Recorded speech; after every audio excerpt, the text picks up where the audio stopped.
Welcome, true believers, to a journey through the extraordinary life of Anthony Edward Stark, a man who transformed from selfish billionaire to selfless savior. Tonight, we'll explore the complete story of Iron Man, from his privileged childhood in Manhattan to his ultimate sacrifice for the universe itself. This is a tale of genius and hubris, of technology and humanity, of a man who learned that true power comes not from the arc reactor in his chest, but from the heart that beats beneath it.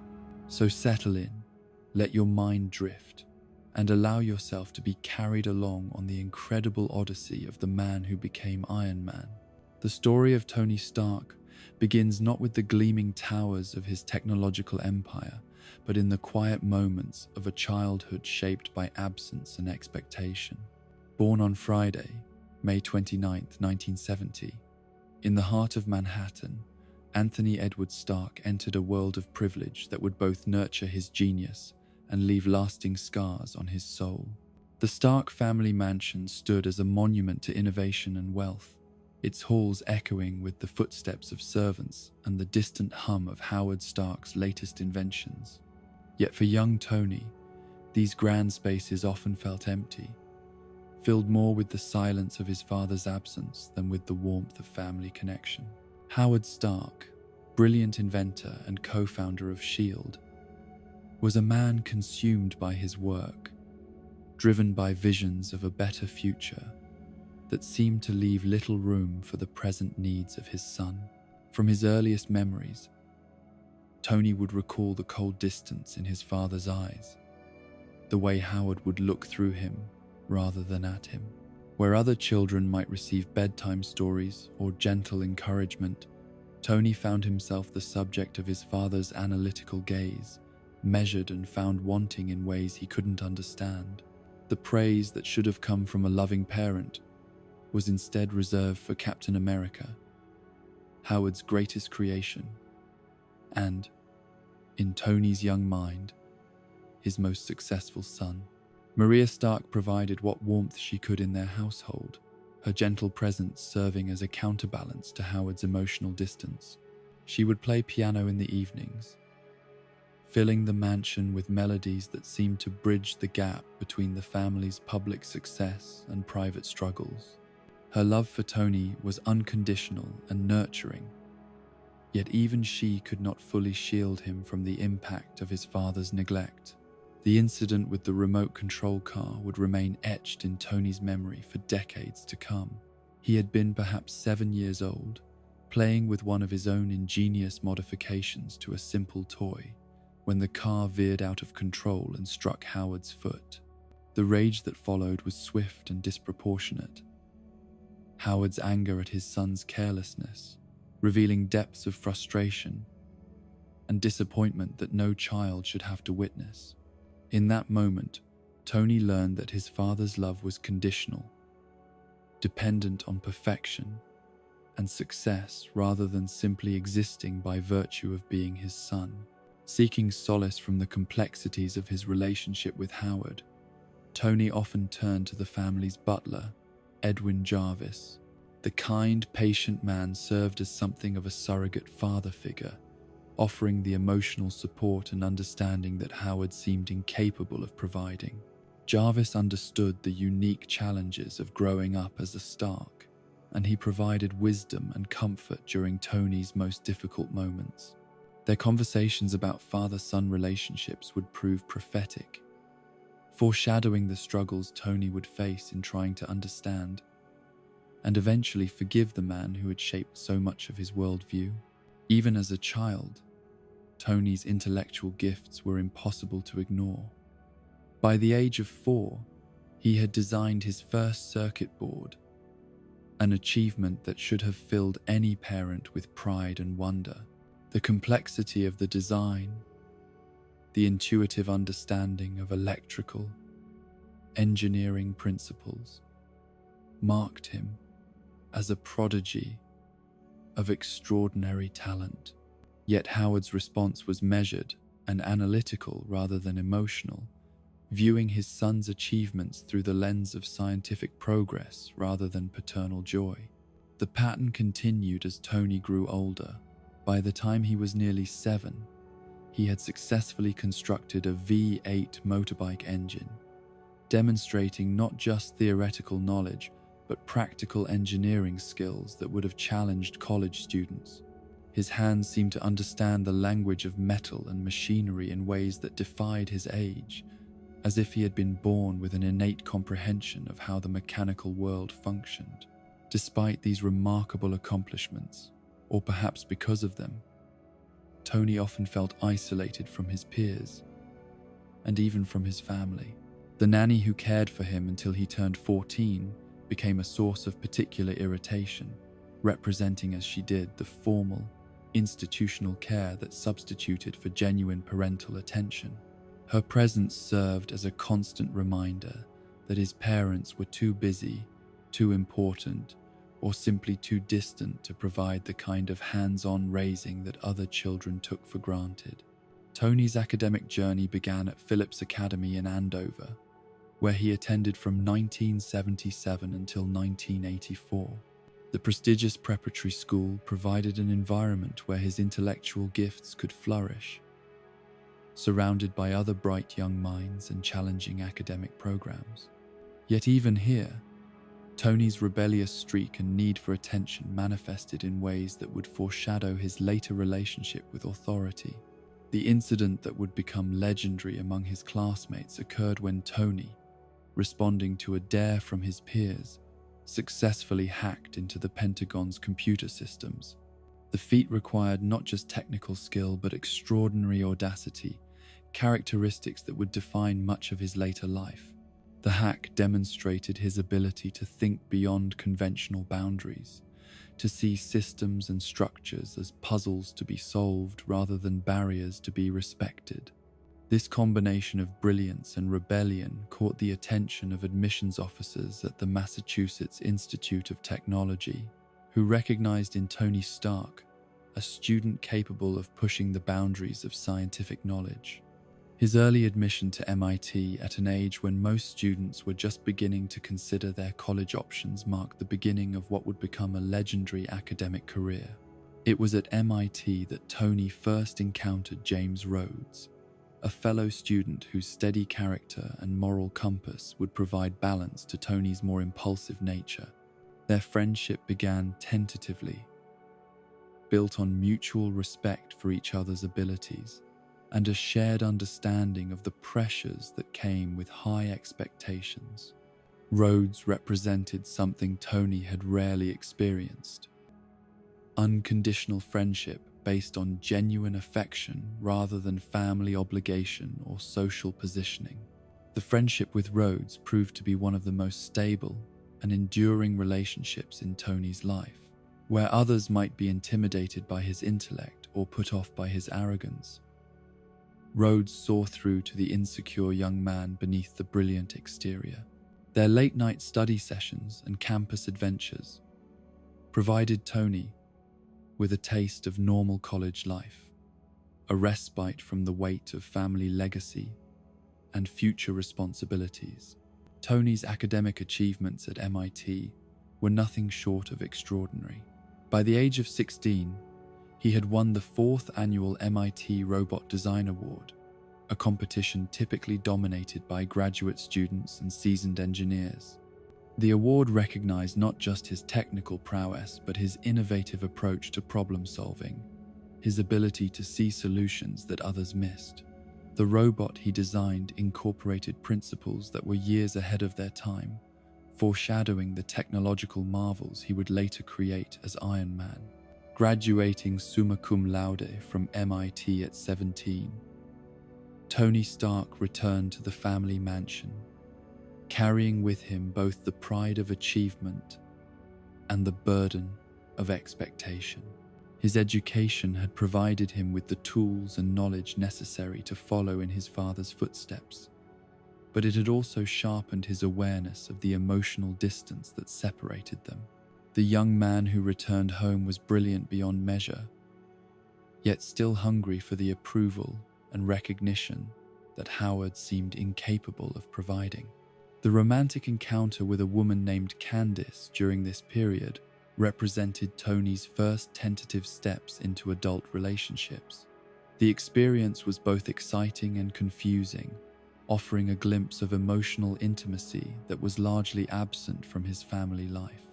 Yet even this personal milestone was overshadowed by the larger questions about his future and his place in the Stark legacy.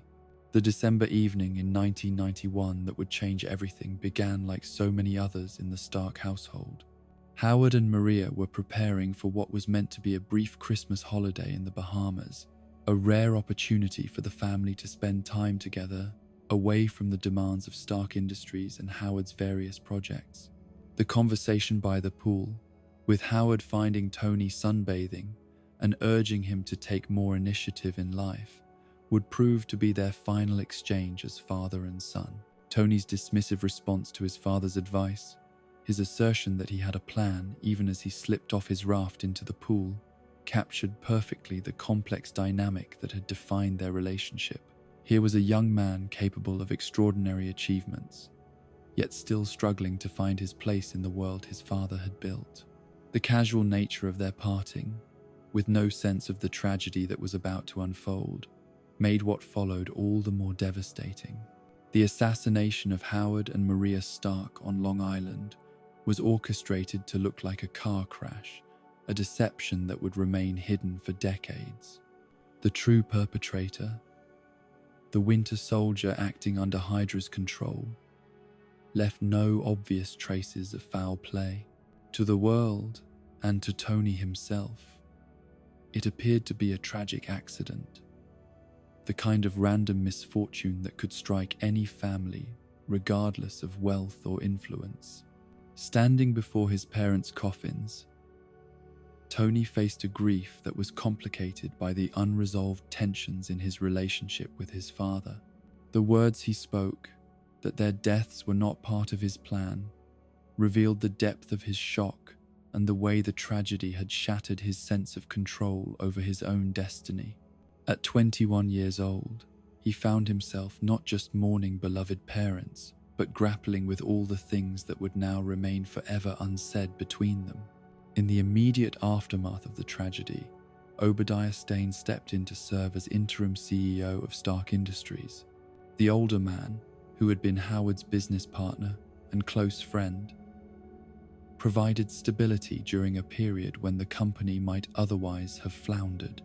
His presence offered Tony time to grieve and to gradually assume the responsibilities that would soon be his. The death of Edwin Jarvis, the family butler who had served as Tony's emotional anchor throughout his childhood, represented another devastating loss during this dark period. With Jarvis gone, Tony lost not just a trusted employee, but the closest thing to a father figure he had ever known. The grief was compounded by the realization that the kind, patient man who had understood him better than his own father ever had was gone forever. Yet from this tragedy would emerge the foundations of the empire that Tony Stark would build. Within a few months of his parents' deaths, still at the age of 21, Tony inherited control of Stark Industries from Obadiah Stane. The transition made him the youngest CEO of a Fortune 500 company, a distinction that came with enormous responsibility and equally enormous potential. One of Tony's first acts as the new head of Stark Industries was the construction of a personalized mansion that would serve as both his home and his workshop. The building incorporated cutting-edge technology and design principles that reflected his vision of what the future might look like. But perhaps more significantly, he developed an AI system that he named Jarvis, in tribute to Edwin Jarvis and the role the butler had played in raising him. The creation of Jarvis represented more than just technological innovation. It was Tony's attempt to preserve something of the wisdom and kindness that Edwin Jarvis had brought to his life. The AI would become his constant companion, advisor, and friend, embodying the patience and understanding that the human Jarvis had shown during Tony's formative years. James Rhodes' decision to join the United States Air Force, and serve as the liaison between Stark Industries and the military, proved to be a crucial development for the company's future. The collaboration between Tony's technological genius and Rhodes's understanding of military needs created opportunities for lucrative defense contracts that would make Stark Industries one of the world's most successful companies. Under Tony's leadership, aided by the steady guidance of Obadiah Stane, Stark Industries rapidly evolved from a successful defense contractor into one of the world's most advanced technology companies. The weapons and systems they developed seemed almost futuristic to outside observers, incorporating principles and capabilities that were years ahead of anything their competitors could produce.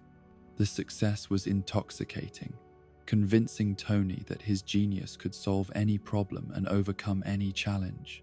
Yet even as Stark Industries flourished, the seeds of future conflict were already being sown.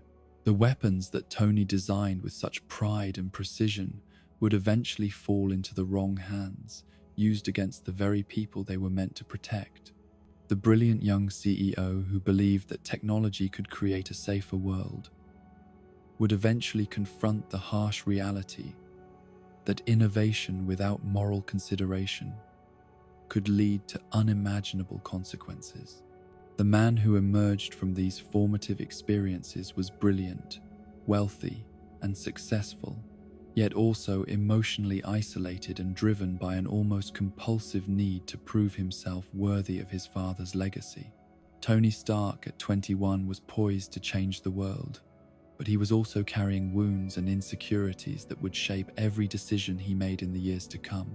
The years that followed established Tony Stark as one of the world's most influential figures, a brilliant inventor whose weapons technology kept America and its allies safe while generating enormous profits for Stark Industries. Yet, it was his journey to the desert of Afghanistan in 2009 that would fundamentally transform not just his understanding of his own work, but his entire conception of heroism and responsibility. The demonstration of the Jericho missile at the Yuma Proving Ground represented the pinnacle of Stark's weapons development philosophy. The missile system, with its ability to deliver overwhelming destructive force with surgical precision, embodied everything Tony believed about the role of advanced technology in modern warfare. Standing before an audience of military officials, he presented the weapon not just as a tool of war, but as an instrument of peace, capable of ending conflicts through the sheer magnitude of its power. Pepper Potts, who had by then become indispensable as his personal assistant and closest confidant, handled the technical briefings with the generals, while Tony and James Rhodes planned their evening entertainment. The easy camaraderie between the two friends, their shared anticipation of a night out at a local nightclub, reflected the casual confidence that characterized Tony's approach to life at this time. He was a man who had never truly faced consequences for his actions, never confronted the reality of what his weapons actually meant in the broader context of human conflict. The nightclub encounter that evening, where Tony found himself dealing with an aggressive patron while Rhodes intervened to protect him, served as a minor preview of the loyalty and protection his friend would provide in the years to come. Rhodes's assertion that he would always have Tony's back was more than just friendly bravado. It was a promise that would be tested repeatedly in the dark times ahead. The presentation ceremony at Caesar's Palace in Las Vegas, where Rhodes was honored to present the Apogee Award to Tony Stark, should have been a moment of triumph and recognition. Instead, Tony's absence from his own awards ceremony, his decision to spend the evening gambling rather than accepting accolades for his contributions to American defense, revealed the restlessness and dissatisfaction that lurked beneath his public success. The confrontation between Tony and Rhodes in the casino, where Rhodes expressed his frustration at having to accept the award on Tony's behalf, highlighted the growing concern among Tony's closest friends about his increasingly cavalier attitude toward his responsibilities. Yet even Rhodes' disappointment couldn't penetrate Tony's armor of arrogance and self-satisfaction. He accepted the award with characteristic nonchalance, immediately passing it to a man dressed as Julius Caesar, as if the recognition of his peers meant nothing to him. It was in this moment of casual dismissal that Christine Everhart appeared, seeking an interview for Vanity Fair magazine. The encounter represented more than just another romantic conquest for Tony. It was an opportunity for him to deflect serious questions about the ethics and implications of his work through charm and misdirection. When Everhart pressed him about the morality of weapons manufacturing, Tony fell back on familiar justifications, invoking his father's contributions during World War II and emphasizing how military contracts funded beneficial scientific research. The seduction of Everhart and their subsequent encounter at his Malibu mansion demonstrated Tony's ability to compartmentalize his life, to separate his public persona from his private experiences without examining the connections between them. Even as he engaged in intimate relations with a journalist who had challenged his moral positions, he remained fundamentally unchanged in his worldview. The morning routine that followed, with Jarvis escorting him to work on one of his cars while Pepper reminded him of his impending trip to Afghanistan, captured the rhythm of a life lived without serious reflection or consequence. His tardiness, his confidence that his private jet would wait regardless of schedule, his casual dismissal of important obligations, all reflected a man who had never learned that actions have consequences or that power comes with responsibility. The discovery that it was Pepper's birthday, and his amusement at learning she had already used his funds to purchase her own gift, revealed both his thoughtlessness and his genuine affection for those closest to him. This contradiction between his self-centeredness and his capacity for care would become central to his character development in the trials that lay ahead. The journey to the airport, with Happy Hogan struggling to keep pace with Tony's reckless driving, embodied the speed and carelessness with which Tony approached most aspects of his life. His arrival 3 hours behind schedule, finding James Rhodes still waiting with visible annoyance, demonstrated the way his privilege allowed him to impose on others without serious consequences. The flight to Afghanistan began as an extension of Tony's party lifestyle, with him convincing the initially reluctant Rhodes to abandon business discussions in favor of drinking and relaxation. The transformation of the military transport into a makeshift party venue, complete with dancing flight attendants, represented the ultimate expression of Tony's ability to reshape reality to suit his preferences and desires. Yet even as Tony indulged in hedonistic pleasures high above the desert, forces were already in motion that would soon shatter his comfortable worldview. The Ten Rings terrorist organization had been planning for months, studying his patterns and preparing for the moment when the world's most famous weapons designer would be vulnerable and alone. The arrival in Afghanistan seemed to confirm Tony's invincibility and importance. The warm welcome from military personnel, the eager anticipation for his demonstration of the Jericho missile, all reinforced his sense of being essential and protected. Standing before the assembled audience, he presented his weapon with the same casual confidence he brought to everything else, describing its capabilities as if discussing a particularly clever party trick. The successful launch of the Jericho missile, with its devastating display of destructive power, earned enthusiastic applause from the military spectators. Tony's comment about the complimentary whiskey that came with every order demonstrated his ability to treat even the most serious matters with humor and lightness. He was a man who had never truly grappled with the reality of what his weapons did when they were used against human beings. The phone call from Obadiah Stane, checking on the outcome of the demonstration, represented the kind of oversight and support Tony had always taken for granted. Stane's satisfaction with the successful presentation confirmed Tony's sense that he was fulfilling his role perfectly contributing to American security while maintaining the profitability of Stark Industries. The decision to separate from Rhodes for the return journey, with Tony traveling in a different vehicle, seemed like a minor logistical detail at the time. Neither man could have anticipated that this casual choice would lead to the most transformative experience of Tony's life. The convoy that began its journey back to the military base carried not just passengers and equipment, but the seeds of a fundamental change in how one man understood his place in the world. The attack, when it came, was swift and devastating. The explosion of the lead vehicle, the sound of automatic weapons fire, the screams of dying soldiers, all combined to create a nightmare that shattered Tony's sense of safety and invulnerability in an instant. For the first time in his privileged life, he found himself in genuine physical danger, surrounded by people who wanted to kill him, not for anything he had done, but simply for who he was.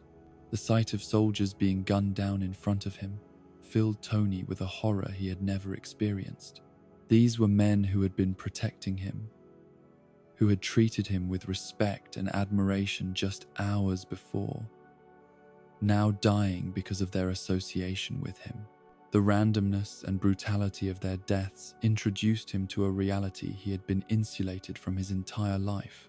His desperate attempt to call for help, fumbling with his phone while bullets flew around him, revealed the helplessness he felt when stripped of his usual advantages. The technologies and systems he relied upon seemed inadequate when faced with the immediate threat of violent death. For the first time, his genius and wealth could not protect him from the consequences of the world he had helped create. The Stark Industries missile that landed near his hiding place represented the ultimate irony and horror. Here was his own technology, bearing his company's name, being used by his enemies to kill him. The weapon he had designed to protect American interests was now in the hands of terrorists who sought to destroy everything he represented. The explosion that followed would not just injure his body, but fundamentally wound his understanding of his own moral position in the world. The shrapnel that embedded itself in his chest, dangerously close to his heart, served as a physical manifestation of the psychological trauma he was experiencing. The fragments of his own weapon, literally piercing his body, created a wound that would require not just medical attention, but a complete reconsideration of his life's work. The period of unconsciousness that followed his injury provided a merciful respite from the horror of his situation. But when he awakened, it was to find himself in circumstances that would challenge every assumption he had ever made about his own importance and invulnerability. The cave that served as his prison was crude and primitive, a harsh contrast to the luxurious environments he was accustomed to inhabiting. The sight of Ho Yinsen, the scientist he had so rudely dismissed at the conference in Switzerland years earlier, brought with it a crushing awareness of his own arrogance and short-sightedness. Here was a man he had barely acknowledged, now revealed as the person responsible for keeping him alive. The electromagnet attached to his chest, connected to a car battery, represented both his salvation and his vulnerability. Yinsen's explanation of the device keeping the shrapnel from reaching his heart introduced Tony to a new reality in which his continued existence depended entirely on crude technology and the kindness of a stranger. The irony was not lost on him that the man who had built the world's most sophisticated weapons now relied on car parts and wire to stay alive. The revelation that Yinsen remembered their meeting in Bern, despite Tony's complete lack of recollection due to his intoxication, served as another painful reminder of his past behavior. Here was evidence of his casual dismissal of other people, his assumption that his own experience was the only one that mattered. The shame of this recognition would become a driving force in his transformation. The appearance of Abu Bakr and the other Ten Rings operatives introduced Tony to a level of hatred and resentment he had never encountered. Bakar's description of him as the most significant mass murderer in American history was intended to be an insult, but it also contained a kernel of truth that Tony was only beginning to understand. His weapons had indeed killed thousands of people, even if he had never personally pulled a trigger. The demand that he reconstruct the Jericho missile for the 10 rings represented the ultimate corruption of his life's work. The terrorists wanted to use his own technology against the very people and principles he had believed he was protecting. His initial refusal, while admirable, came more from wounded pride than from any deep moral conviction. The torture that followed his refusal introduced Tony to physical pain and humiliation on a scale he had never imagined. The waterboarding, the threats, the complete helplessness of his situation all served to strip away the protective layers of privilege and arrogance that had insulated him from the harsh realities of the world. The tour of the 10 Rings arsenal, revealing the extent to which his own weapons had found their way into terrorist hands, provided the most devastating blow to Tony's self-image.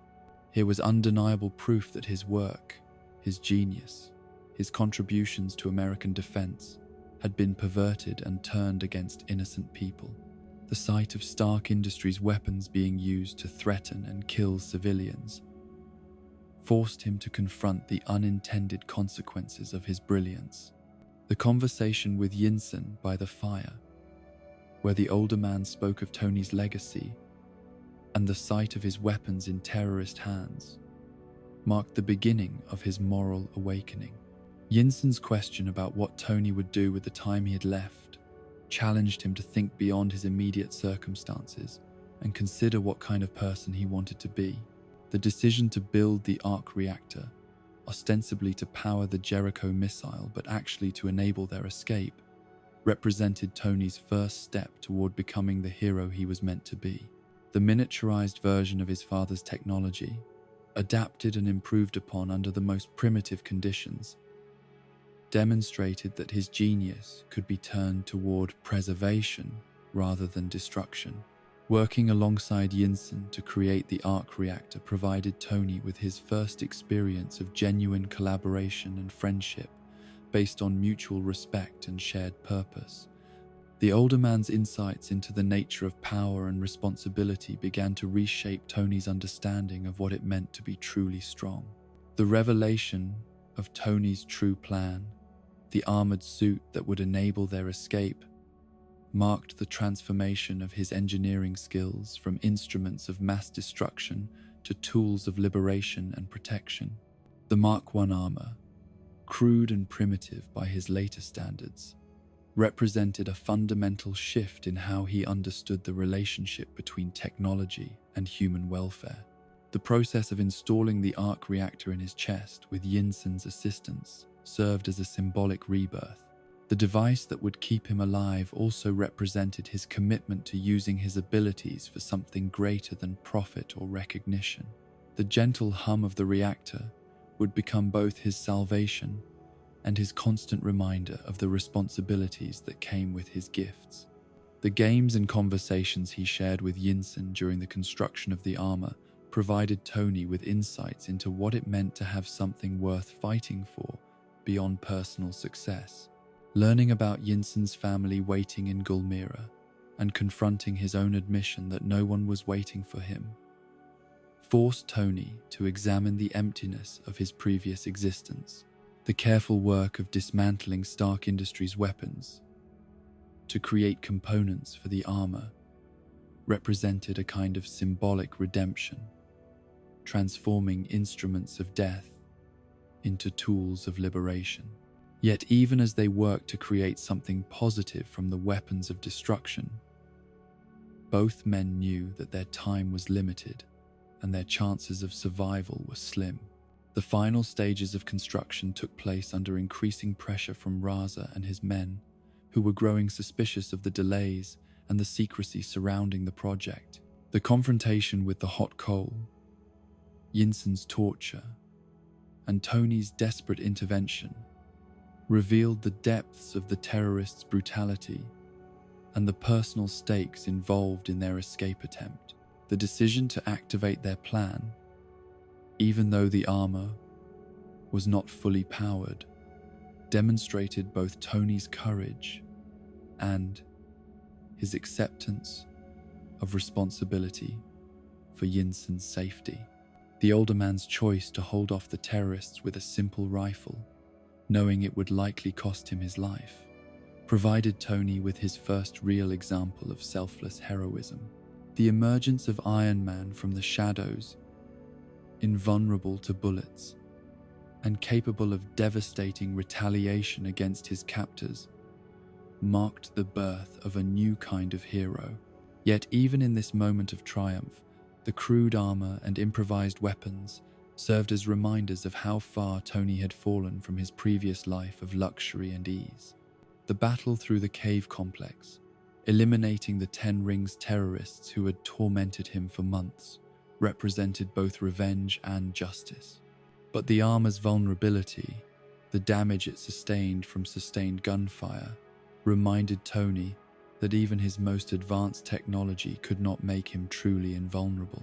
The discovery of Yinsen's mortally wounded body, the older man's final words about not wasting his life, provided Tony with a moral framework that would guide his actions for years to come.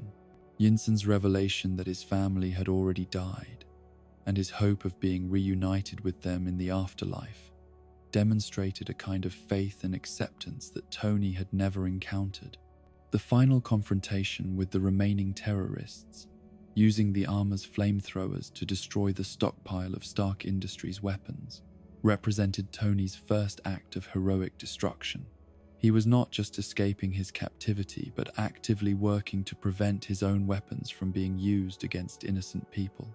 The destruction of the Ten Rings base, the massive explosion that consumed years of accumulated weapons and supplies, served as both Tony's escape and his first real contribution to making the world safer. Yet the damage to his armor, its disintegration during his escape, reminded him that heroism came with costs and risks he had never previously considered. The crash landing in the desert, his struggle to survive in the harsh environment while shielded by his jacket, brought Tony face to face with his own mortality and dependence on others. The arrival of the rescue helicopter, piloted by James Rhodes, represented not just salvation but the first step in his return to a world that would never look the same to him again. The embrace between Tony and Rhodes, the genuine emotion and relief both men felt, marked the end of one phase of Tony's life and the beginning of another. He was returning to America not as the same man who had left, but as someone fundamentally changed by his encounter with the consequences of his own brilliance and the example of another man's courage. The return to American soil should have marked a triumphant homecoming, but for Tony Stark, it represented the beginning of a profound internal struggle between the man he had been and the hero he was destined to become. Walking across the tarmac of the military airport, he refused the stretcher that awaited him, a small but significant assertion of independence that signaled his determination to face his new reality on his own terms. The reunion with Pepper Potts was charged with emotion that neither of them fully understood at the time. Her tears of relief, which she tried to disguise as concern about finding a new job, revealed the depth of her feelings for the man she had served so faithfully. Tony's gentle teasing about her crying masked his own overwhelming gratitude for her loyalty and the stability she represented in his suddenly uncertain world. His insistence on stopping for a cheeseburger before going to the hospital might have seemed like typical Tony Stark frivolity, but it represented something deeper, a need to reconnect with simple, normal pleasures after months of captivity and survival. The mundane act of eating familiar food served as an anchor to his previous life, even as he knew that life was forever changed. The press conference he scheduled against Pepper's advice would become one of the most significant moments in the history of superhuman activity on Earth. Standing before the assembled media, Finishing his burger and reflecting on his experiences, Tony found himself unable to deliver the carefully prepared statement that would have maintained the status quo. Instead, he chose truth over comfort, transformation over continuity. His announcement that Stark Industries would cease manufacturing weapons for the foreseeable future sent shockwaves through the military-industrial complex and marked the beginning of his journey toward a new kind of heroism. Obadiah Stane's attempts to minimize the impact of the statement revealed the first cracks in their relationship, foreshadowing the betrayal that would eventually emerge. The conversation with Stane beside the massive arc reactor in Stark Industries headquarters highlighted the philosophical divide that was growing between them. While Stane saw Tony's new perspective as a temporary aberration brought on by trauma, Tony recognized it as a fundamental awakening to the true nature of his responsibilities. His revelation of the arc reactor in his chest, initially dismissed by Stane as a publicity stunt, represented the physical manifestation of his transformation. Back in his Malibu mansion, Tony began the long process of rebuilding not just his technology, but his entire understanding of what it meant to be a hero. The removal of the expired arc reactor from his chest, with Pepper's reluctant assistance, created a moment of vulnerability that deepened their relationship and established her as his most trusted confidant. The months that followed saw Tony withdraw from public life, dedicating himself to perfecting the technology that would eventually make him Iron Man. Working in his private workshop, surrounded by his mechanical assistants Dummy and Yu, he pursued his vision with the same obsessive intensity that had characterized all his previous projects, but now directed toward protection rather than destruction. The development of the Mark II armor represented a quantum leap beyond the crude suit he had built in captivity. Every component was refined, every system optimized, every capability enhanced to create a machine that could serve as both shield and sword in his war against the forces of evil. Yet each test also reminded him of his own limitations and the dangers inherent in wielding such power. The first flight tests, conducted in the basement of his mansion with Dummy standing by with a fire extinguisher, captured both the wonder and the peril of his new technology. The suit's unexpected power, sending him careening into the ceiling at minimal thrust, demonstrated that he was dealing with forces that required not just engineering skill, but wisdom and restraint. Pepper's visit during one of these tests, her assumption that he was developing new weapons for Stark Industries, provided Tony with an opportunity to articulate his new philosophy. His denial that the armor was intended as a weapon, despite its obvious military applications, reflected his evolving understanding of the difference between tools of aggression and instruments of protection. The arrival of Obadiah Stane for pizza and conversation revealed the growing tension between Tony's new direction and the business interests that had made him wealthy. Stane's news that the board had voted to exclude Tony from company operations, ostensibly for his own good following his trauma, represented the first serious challenge to his authority and autonomy. Tony's refusal to share the arc reactor technology with Stane, despite their long partnership, demonstrated his growing awareness that some innovations were too dangerous to be commercialized. The power source that kept him alive could easily become a weapon of mass destruction in the wrong hands, a lesson he was only beginning to fully understand. The outdoor test flight of the Mark II armor represented a moment of pure joy and freedom that Tony had rarely experienced in his privileged but constrained life. Soaring across the California sky, testing the limits of his creation while reveling in the sensation of flight, he felt truly alive in ways that money and success had never provided. Yet even this moment of triumph contained within it the seeds of future challenges. The encounter with the curious child, who marveled at the sight of a man flying through the air, reminded Tony that his actions would inevitably become public knowledge, with all the complications and responsibilities that entailed.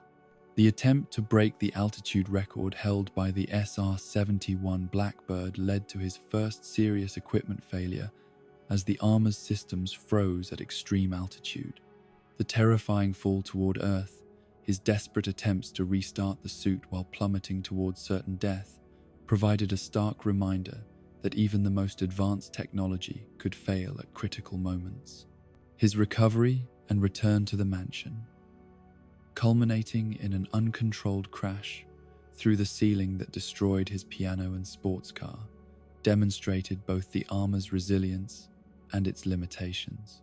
Dummy's instinctive response with the fire extinguisher, treating Tony like any other piece of malfunctioning equipment, provided a moment of dark humor in an otherwise sobering experience. The framed arc reactor that Pepper had left for him, with its message proclaiming proof that he had a heart, served as a tangible reminder of the affection and faith others had in his capacity for goodness.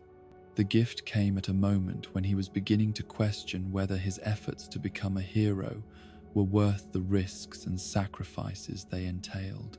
The detection of an attempt to hack into his computer systems, traced to a corporate satellite, marked Tony's first active mission as Iron Man. The decision to take to the skies and destroy the satellite represented his willingness to use his new capabilities for surveillance and corporate espionage, blurring the lines between heroism and vigilantism. The encounter with Coulson at the charity event introduced Tony to the complex world of government intelligence and oversight that would complicate his future as a superhero. The agent's awkward mention of the Strategic Homeland Intervention, Enforcement and Logistics Division's plans to shorten their name hinted at the bureaucratic machinery that was already mobilizing to understand and control his activities. The dance with Pepper at the charity gala, their playful banter about the appropriateness of their relationship, revealed the depth of feeling that had developed between them during his transformation. Their near kiss, interrupted by his decision to fetch drinks, demonstrated both their attraction and their uncertainty about crossing professional and personal boundaries. The confrontation with Christine Everhart, her accusations about weapons sales to the 10 Rings, shattered Tony's assumption that his decision to stop manufacturing weapons had ended his complicity in global violence. The revelation that Stark Industries' technology was still being used by the same terrorists who had held him captive forced him to confront the inadequacy of his half-measures. The heated argument with Obadiah Stane that followed revealed the true nature of their partnership and the extent of Stane's betrayal.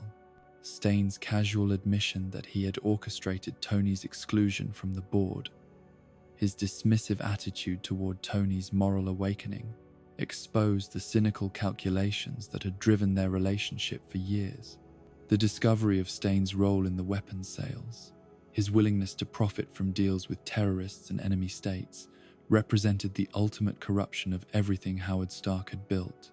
The realization that his father's trusted partner had been willing to sacrifice Tony's life for financial gain marked the end of any remaining naivety about the business world he had inherited. Tony's return to his workshop, his methodical preparation of the Mark III armor while watching news reports of the devastation in Gulmira, marked his transformation from reluctant hero to active champion of the innocent. The sight of Ho Yinson's village, under attack by the same forces that had held them both captive, provided the personal motivation needed to fully commit to his new role. The decision to weaponize his armor and deploy it in active combat represented the final step in his evolution from arms dealer to armored avenger. The flight to Afghanistan, his infiltration of the terrorist stronghold, demonstrated both his tactical brilliance and his moral courage in confronting the consequences of his former life. The battle in Gulmira, his systematic elimination of the 10 Rings forces while protecting innocent civilians, showcased the true potential of his technology when guided by heroic purpose. The rescue of women and children from enslavement, the execution of their captors, revealed a capacity for decisive action that his previous life had never demanded.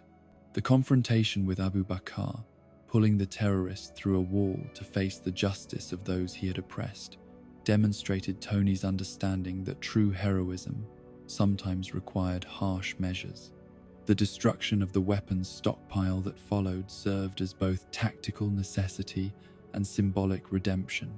The aerial battle with the F-22 Raptors, pilots who had been ordered to destroy him without understanding his mission, highlighted the complex relationship between individual heroism and institutional authority.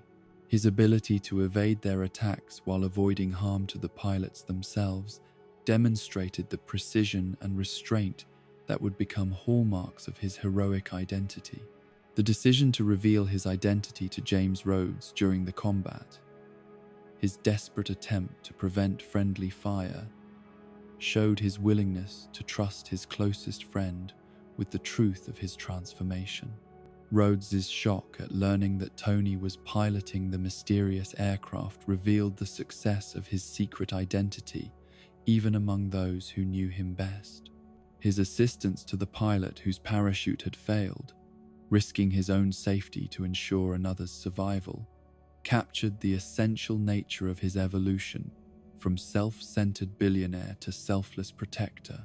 The rescue demonstrated that his technology served not just to defeat enemies but to preserve innocent life whenever possible. The return to his mansion and the painful process of extraction from the damaged armor, assisted by his mechanical companions, reminded Tony of the physical costs associated with his heroic activities. The discovery by Pepper of his secret identity, her horror at the bullet holes in his armor, forced him to confront the impact of his choices on those who cared about him. The conversation with Pepper about his plans to continue using the armor against terrorist threats revealed the depth of his commitment to his new role, even in the face of her concerns about his safety. Her reluctance to assist in what she saw as a suicide mission reflected her growing understanding of the personal stakes involved in his heroic activities. The request that she hack into Stark Industries' databases to locate weapons shipments demonstrated his willingness to use corporate espionage and potentially illegal methods in service of his heroic goals. The moral ambiguity of his methods, even in service of unquestionably good ends, would become a recurring theme in his career as Iron Man. Pepper's eventual agreement to assist him, despite her reservations, marked her transition from unwilling observer to active participant in his heroic mission. Her decision to take the hard drive and help him locate terrorist weapons shipments demonstrated her own moral courage and her faith in his transformation. The attack by Obadiah Stane, using a sonic taser to incapacitate Tony before removing his arc reactor, represented the ultimate betrayal by a man he had trusted as a father figure. Stane's casual admission of orchestrating the Afghanistan kidnapping, his callous removal of the device keeping Tony alive, revealed the depths of his hatred and jealousy. The desperate crawl toward his workshop, Tony's struggle to reach the original Mark I arc reactor that could save his life, captured the physical and emotional toll of confronting his past mistakes. His collapse just inches from salvation, minutes from death, demonstrated the ultimate stakes involved in his transformation. The timely rescue by Dummy, the mechanical assistant handing him the arc reactor that James Rhodes had preserved, provided a moment of redemption for the simple robot Tony had so often mocked. The device's installation, his recovery of strength and purpose, marked his final preparation for the confrontation that would define his future as Iron Man. The final battle with Ironmonger, Stane in his own corrupted version of Tony's technology, represented more than just a physical confrontation between two armored opponents. It was a philosophical struggle between Tony's new understanding of heroism and Stane's cynical manipulation of power for personal gain. The protection of innocent civilians during their battle, Tony's decision to risk his own life to save a family threatened by Stane's recklessness, demonstrated his complete transformation from the self-centered playboy who had left for Afghanistan months earlier. The rescue of the falling minivan, his willingness to absorb punishment to protect others, showed that he had learned the lessons Yinsen had tried to teach him. The final victory, achieved through teamwork with Pepper and the overloading of the arc reactor, represented Tony's acceptance that heroism was not a solitary endeavor, but required trust in and cooperation with others. Stain's death, consumed by the very reactor technology he had tried to steal and corrupt, served as poetic justice for his betrayal and greed. The press conference that followed, Tony's impulsive decision to reveal his identity as Iron Man, despite careful preparation for maintaining secrecy, marked the end of any possibility of a normal life. His public declaration, "I am Iron Man," announced to the world that the age of hidden heroes was over, and that he would face the future with honesty and transparency. The encounter with Nick Fury in his mansion that evening, the director of S.H.I.E.L.'s cryptic mention of the Avengers Initiative, opened new possibilities for Tony's future that he could barely imagine. Fury's assurance that he was not the only superhero in the world hinted at a larger universe of extraordinary individuals and the potential for unprecedented cooperation in the cause of justice. Tony's initial dismissal of Fury's proposal, his order that the director leave his house immediately, reflected his instinctive resistance to authority and his preference for operating independently. Yet the seeds had been planted for future collaboration, and the groundwork laid for adventures that would dwarf even his extraordinary transformation from arms dealer to armored avenger. The months following Tony's public revelation as Iron Man established him as a global force for justice and stability, a role that brought both unprecedented recognition and unexpected burdens. His armored adventures took him across continents, from preventing international incidents to thwarting terrorist plots, earning him recognition as the man who had stabilized East-West relations and a place on Time magazine's Person of the Year list. The fame that accompanied his heroic activities was intoxicating in ways that his previous celebrity had never been. Where his earlier notoriety had been based on wealth and lifestyle, his current recognition stemmed from genuine service to humanity. Yet this new form of celebrity came with its own complications, as governments and organizations around the world sought to either recruit or control the most powerful individual on the planet. The encounter with the Ten Rings' attempts at blackmail, their kidnapping of Lena's son, provided Tony with his first opportunity to use his Iron Man identity for personal rescue missions rather than large-scale military interventions. The successful operation demonstrated the versatility of his technology and his growing skill at tactical operations, but it also revealed the ongoing threat posed by the remnants of the organization that had once held him captive. Nick Fury's deployment of Navy SEALs to board the Ten Rings-controlled ship, followed by Iron Man's intervention to defeat the remaining terrorists, showcased the potential for cooperation between traditional military forces and costumed heroes. The successful joint operation suggested possibilities for future collaboration, even as Tony maintained his preference for independent action. The assistance provided to Thaddeus Ross in rescuing the pilot of the crashed aerodynamic Marvel demonstrated Tony's willingness to support military operations when they served humanitarian purposes.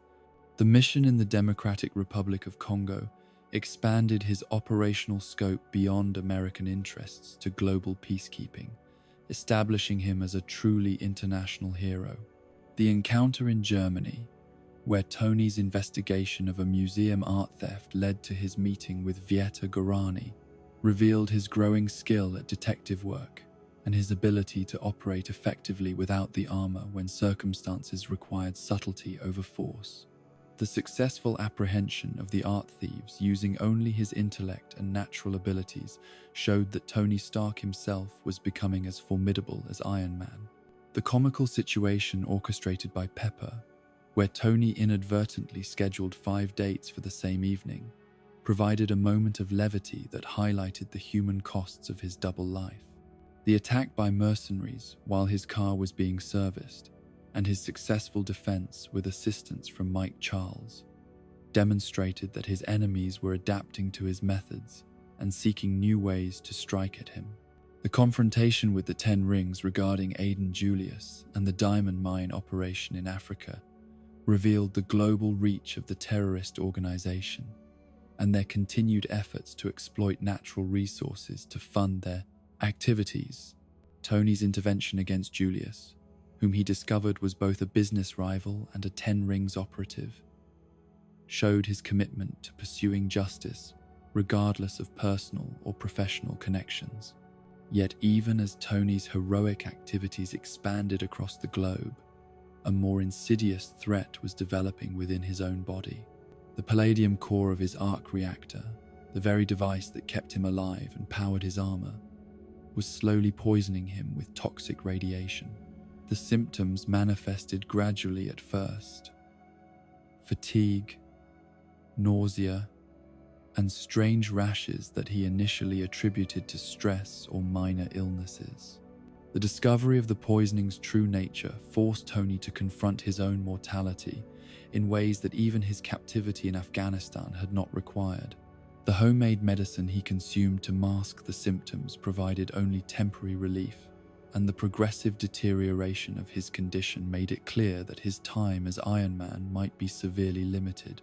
The irony of his situation was not lost on him. The technology that had saved his life and enabled his heroic career was now killing him slowly but surely. The arc reactor that had transformed him from selfish playboy to selfless hero had become both his greatest strength and his fatal weakness.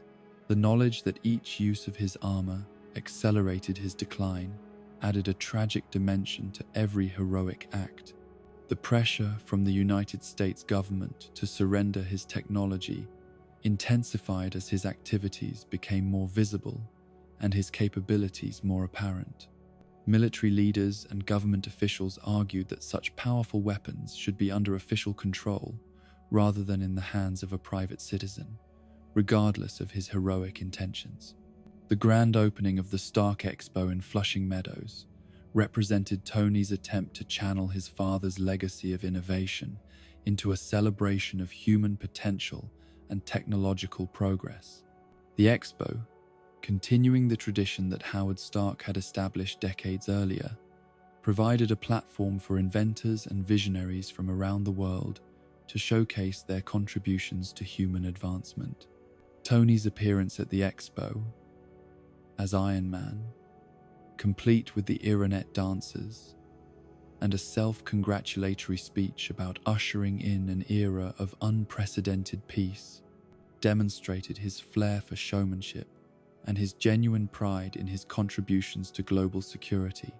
The celebration felt like a vindication of everything he had worked towards since his transformation in that cave in Afghanistan. Yet even this moment of triumph was overshadowed by the government's continued pressure for him to relinquish control of his technology. The arrival of the U.S. Marshal, with orders for him to appear before a Senate committee hearing the following day, served as a stark reminder that his independence was under constant threat. The confrontation with Senator Stern and the Congressional Committee represented one of Tony's most significant challenges as Iron Man, requiring him to defend not just his actions but his very right to exist as an independent hero. The hearing was orchestrated to force him to surrender his technology to military control, with officials arguing that such powerful capabilities belonged in government hands. Tony's response to the committee's demands demonstrated both his wit and his principled refusal to be controlled by political interests. His argument that the technology was not in America's best interest if controlled by the military reflected his hard-won understanding of how weapons could be corrupted and misused. The revelation of his concerns about other nations potentially replicating arc reactor technology showed his awareness of the global implications of his innovations. Senator Stern's attempt to use James Rhodes against Tony represented a particularly cynical manipulation of their friendship, exploiting Rhodes's military loyalty to create pressure for compliance with government demands. The strategy revealed the lengths to which political interests would go to gain control of Tony's capabilities. The appearance of Justin Hammer as a witness advocating for military control of the technology provided Tony with an opportunity to demonstrate the inadequacy of his competitors. The compilation of footage showing failed attempts by Hammer Industries and other organizations to replicate his work served as compelling evidence that his technology could not be easily duplicated or safely deployed by others. Tony's bold assertion that successful replication would take years, and his declaration that he had effectively privatized world peace, represented both supreme confidence and a fundamental challenge to traditional concepts of national security. His position that private heroism could be more effective than government action would define much of his future relationship with official authority. The decision to make Pepper Potts the CEO of Stark Industries marked a significant evolution in Tony's approach to his business responsibilities and personal relationships. The promotion reflected his growing trust in her judgment and his desire to focus on his heroic activities rather than corporate management. Yet it also represented his acknowledgement that his days might be numbered due to his worsening condition. The argument with Pepper about his appointment revealed the strain that his transformation had placed on their relationship, and her concerns about his increasing detachment from normal human concerns since becoming Iron Man.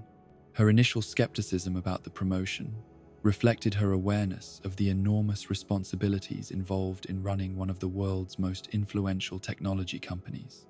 The arrival of Natasha Romanoff, operating under the alias Natalie Rushman, introduced a level of deception and manipulation into Tony's inner circle that he was initially unaware of. Her apparent qualifications and her effectiveness in combat situations, demonstrated during her sparring session with Happy Hogan, suggested capabilities that went far beyond those of a typical corporate assistant. The decision to travel to Monaco for the Grand Prix provided Tony with what he believed might be his last opportunity to experience the thrill and freedom that racing provided.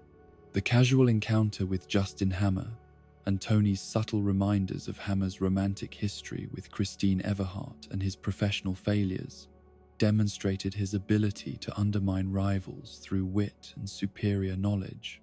The bathroom encounter where Tony tested his blood toxicity levels revealed the true extent of his deteriorating condition and his growing desperation to find a solution. The spreading palladium tracks on his skin served as visible proof that time was running out, and his decision to participate in the Monaco Grand Prix reflected a fatalistic embrace of danger and excitement. The attack by Ivan Vanko during the race represented the first serious challenge to Tony's supremacy in arc reactor technology and the emergence of a new category of threat: other individuals with access to similar capabilities. Vanko's energy whips and personal arc reactor demonstrated that Tony's technological advantages were not as unique as he had believed. The terrifying vulnerability of being trapped in a racing car while under attack by a powered adversary provided Tony with a brutal reminder of his mortality and the limitations of his usual advantages. Without his armor, he was reduced to using his intelligence and whatever improvised weapons he could find to survive against a clearly superior opponent. The timely arrival of Pepper and Happy with the portable Mark V armor showcased both the loyalty of his closest associates and the evolution of his technology toward greater convenience and rapid deployment. The briefcase armor represented a significant advancement in his suit design, providing full protection and offensive capabilities in a highly portable format. The battle between Iron Man and Whiplash on the Monaco racetrack demonstrated the effectiveness of Tony's refined combat techniques against an opponent with similar technological capabilities but inferior design and tactics. The victory, achieved by removing and destroying Vanko's arc reactor, proved that superior engineering and combat experience could overcome raw power and hatred. Vanko's cryptic warning as he was arrested, his claim that Tony had lost despite the apparent victory, hinted at larger schemes and deeper threats than the immediate physical confrontation had revealed. The revelation that Vanko was the son of Anton Vanko, who had worked with Howard Stark on the original arc reactor design, added personal and historical dimensions to their conflict. The imprisonment of Vanko in France provided Tony with an opportunity to understand his opponent's motivations and the technical principles behind his technology. The conversation revealed the depths of Vanko's resentment against the Stark family and his belief that Howard's deportation of his father had condemned them both to poverty and obscurity. Vanko's knowledge of Tony's palladium poisoning, gleefully mentioned as he predicted Tony's imminent death, demonstrated intelligence capabilities that suggested support from more sophisticated organizations. The casual mention of such detailed medical information indicated that Tony's condition was not as secret as he had believed. The aftermath of the Monaco attack brought increased scrutiny from government officials and renewed demands for Tony to surrender control of his technology. The criticism from Senator Stern and others reflected their belief that Tony's apparent vulnerability undermined his claims of providing effective security through private heroism. The return flight to the United States provided Tony and Pepper with an opportunity to discuss the implications of the attack and Tony's growing isolation from normal human relationships. His consideration of retiring from his role as Iron Man reflected both his physical deterioration and his awareness of the personal costs associated with his heroic activities. The continued work with Jarvis to find alternatives to palladium for powering his arc reactor represented Tony's desperate search for a solution to his medical crisis. The research into Ivan and Anton Vanko's backgrounds revealed the complex history of arc reactor development and the personal betrayals that had shaped the current conflict. The visit from James Rhodes, with his warnings about military desires to confiscate Tony's technology, demonstrated the increasing pressure from official sources and the strain being placed on their friendship. Rhodes's assistance in replacing the palladium core provided temporary relief while highlighting the inadequacy of existing alternatives. The birthday party that Tony believed might be his last became a catalyst for confronting the reality of his condition and the impact of his choices on those closest to him. His decision to attend despite his deteriorating health reflected both his desire for normalcy and his need to maintain appearances, while secretly preparing for what he thought might be his final celebration. The excessive drinking and reckless behavior with the Mark VI armor during the party demonstrated the psychological toll of facing his own mortality while maintaining his public responsibilities.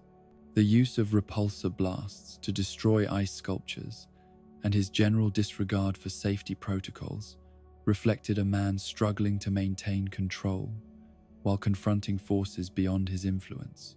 The intervention by James Rhodes, his decision to don the Mark II armor and forcibly end Tony's dangerous behavior, represented both friendship and duty in conflict with each other. The battle between the two Iron Man suits through Tony's mansion showcased both the power of the technology and the personal costs of the burdens it imposed. The destruction of much of Tony's home during their confrontation served as a physical manifestation of the way his dual life was consuming everything he had built. The defeat that left him sprawled on his kitchen floor, while Rhodes flew away with the Mark II represented both personal and technological loss. Rhodes' decision to deliver the confiscated armor to the United States Air Force marked the beginning of official military involvement with Iron Man technology, despite Tony's objections and concerns about the implications. The loss of one of his suits to government control represented a significant defeat in his efforts to maintain independence. The encounter with Nick Fury at Randy's Donuts provided Tony with new hope for resolving his medical crisis and new understanding of the larger context surrounding his heroic activities. Fury's revelation that Natalie Rushman was actually Natasha Romanoff, an agent of S.H.I.E.L.D., demonstrated the extent to which his life had been under surveillance and manipulation. The injection of lithium dioxide by Black Widow to slow the palladium poisoning provided temporary relief while confirming the seriousness of his condition. The treatment bought him time, while S.H.I.E.L.D. resources were mobilized to find a more permanent solution to his medical crisis. The examination of his father's materials, including notebooks and film reels that Howard had left for him, opened new possibilities for technological advancement and personal understanding. The discovery of Howard's hidden message, expressing pride in his son and describing Tony as his greatest creation, provided emotional healing that had been decades in the making. The realization that Howard had embedded the atomic structure of a new element in the design of the 1974 Stark Expo represented the ultimate expression of father-son collaboration across time. The message from the past provided not just a solution to Tony's medical crisis, but a sense of connection with the father who had seemed so distant during his lifetime. The process of creating the new element, using a laser constructed in his mansion workshop, demonstrated both Tony's engineering brilliance and his willingness to take extraordinary risks in pursuit of solutions. The successful synthesis of the element and its integration into a new arc reactor marked the end of his poisoning crisis and the beginning of a new phase in his career as Iron Man. The encounter with Ivan Vanko, who had supposedly died in a prison explosion, but revealed himself to be alive and working with new allies, demonstrated that the threats against Tony were evolving and becoming more sophisticated. The promise of revenge for Howard's actions against Anton Vanko suggested that the personal dimensions of their conflict would continue to drive future confrontations. The battle at the Stark Expo, with Vanko controlling both Hammer's drones and the weaponized Mark II worn by Rhodes, represented the corruption of Tony's technology and the perversion of his father's legacy of innovation. The sight of his own creations turned against him, and innocent civilians provided a stark reminder of the responsibilities that came with his technological capabilities. The teamwork with Rhodes to defeat the drone army, once Black Widow had freed him from Vanko's control, demonstrated the potential for cooperation between official military forces and independent heroes. Their coordination in eliminating the automated threats showcased both tactical effectiveness and renewed friendship. The final confrontation with Vanko in his enhanced armor represented both technological and personal conflicts reaching their climax. The battle tested not just Tony's latest innovations, but his commitment to protecting others, even at the cost of his own safety and the lives of those closest to him. The victory achieved through sacrifice and teamwork, rather than superior technology or individual heroism, reinforced the lessons Tony had learned about the importance of trust and cooperation. The destruction of Vanko and his forces marked the end of one phase of his heroic career and the beginning of new challenges that would require new forms of courage and wisdom. The debriefing with Nick Fury, and the revelation that while Iron Man was suitable for the Avengers Initiative, Tony Stark himself was not considered appropriate, provided both opportunity and challenge for future development. The offer to serve as a consultant rather than a full member suggested that his heroic potential was recognized even as his personal limitations were acknowledged. The condition that Senator Stern present medals to both Tony and Rhodes for their valor represented both public recognition of their heroism and Tony's continued ability to manipulate political situations to his advantage. The ceremony provided closure to the immediate crisis while establishing the framework for future cooperation with official authority.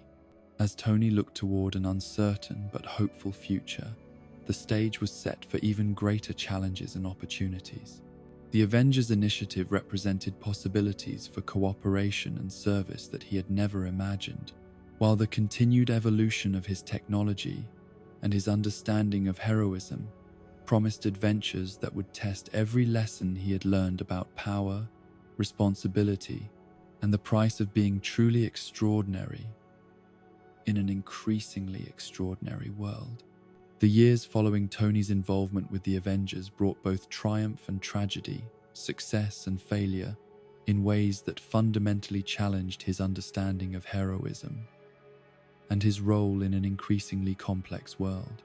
The Battle of New York had established him as one of Earth's mightiest heroes, but it had also left deep psychological scars that would influence every decision he made in the years that followed. The discovery of Peter Parker represented one of Tony's most significant contributions to the future of heroism, though it began almost accidentally through his monitoring of unusual activity in New York City. The YouTube videos of a masked figure displaying extraordinary strength and agility while preventing crimes caught Tony's attention not just for their spectacular content, but for the obvious youth and inexperience of the performer. The investigation into Spider-Man's identity revealed Peter Parker to be a 14-year-old student from Queens who had gained his powers through a spider bite and had independently developed synthetic webbing and web shooters using materials readily available to a resourceful teenager. The ingenuity and moral clarity displayed by such a young person reminded Tony of his own early fascination with technology, but with a sense of responsibility that had taken him decades to develop. Tony's decision to approach Peter directly, visiting his apartment and meeting his Aunt May, marked the beginning of a mentor relationship that would become one of the most meaningful connections in his life. The conversation with Peter about his motivations, his belief that neglecting his responsibilities could lead to harm for innocent people, revealed a moral framework that impressed even Tony's cynical worldview. The creation of an advanced Spider-Man suit, incorporating Stark technology while respecting Peter's original design principles, represented Tony's first attempt at nurturing another hero's development, rather than simply recruiting them for his own purposes. The suit's capabilities were carefully calibrated to enhance Peter's natural abilities, while providing protection and communication systems that could keep him safer during his heroic activities. Yet even as Tony found purpose in mentoring Peter, the world was demanding accountability for the actions of the Avengers and the consequences of their well-intentioned interventions. The destruction in New York, the chaos in Washington following the fall of S.H.I.E.L.D., and the devastation in Sokovia had created a growing movement demanding oversight and control of superhuman activities. The encounter with the grieving mother at MIT, her quiet accusation that Tony was responsible for her son's death during the Battle of Sokovia, provided a deeply personal reminder of the human costs associated with his heroic activities. Her refusal to blame Ultron, focusing instead on Tony's role in creating the artificial intelligence that had caused such destruction, forced him to confront the unintended consequences of his attempts to protect the world. The Sokovia Accords represented the culmination of international pressure for accountability and oversight of superhuman activities. The document, supported by 117 countries, proposed placing the Avengers under the authority of a United Nations panel that would determine when and how their capabilities could be deployed. The proposal struck at the heart of Tony's identity as an independent hero while addressing legitimate concerns about unchecked power. Tony's decision to support the Accords reflected both his guilt over the Ultron incident and his recognition that some form of oversight might be necessary to maintain public support for superhuman activities. His argument that the Avengers needed to accept accountability for their actions, that they risked becoming indistinguishable from the threats they fought if they remained completely independent, represented a significant evolution in his thinking about power and responsibility. The debate with Steve Rogers over the Accords revealed fundamental philosophical differences about the nature of heroism and the relationship between individual conscience and collective authority.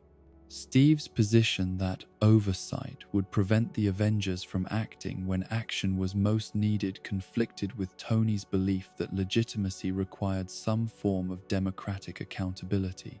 The personal dimension of their disagreement was complicated by Tony's knowledge of Steve's relationship with Bucky Barnes and his own growing understanding of the Winter Soldier's role in his parents' death. The information provided by Zemo through various channels had begun to piece together the truth about that December night in 1991, creating emotional undercurrents that neither man fully understood at the time. The bombing of the Vienna International Center and the evidence suggesting Bucky Barnes' involvement transformed the Accords debate from a philosophical discussion into an immediate crisis requiring decisive action. Tony's support for bringing Barnes in for questioning reflected both his belief in legal processes and his personal desire for answers about his parents' fate. The escape of Steve Rogers and Sam Wilson during their attempt to capture Barnes created a rift within the Avengers that extended beyond simple disagreement about policy.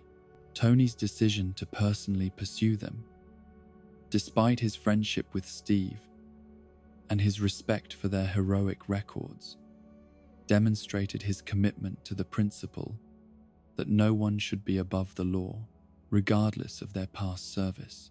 The recruitment of Peter Parker for the confrontation at Leipzig Airport represented both Tony's recognition that he needed additional support and his confidence in Peter's abilities, despite his youth and inexperience. The decision to involve a teenager in what was essentially a civil war among heroes reflected the desperation of the situation and Tony's belief that Peter's unique capabilities were necessary for a successful resolution.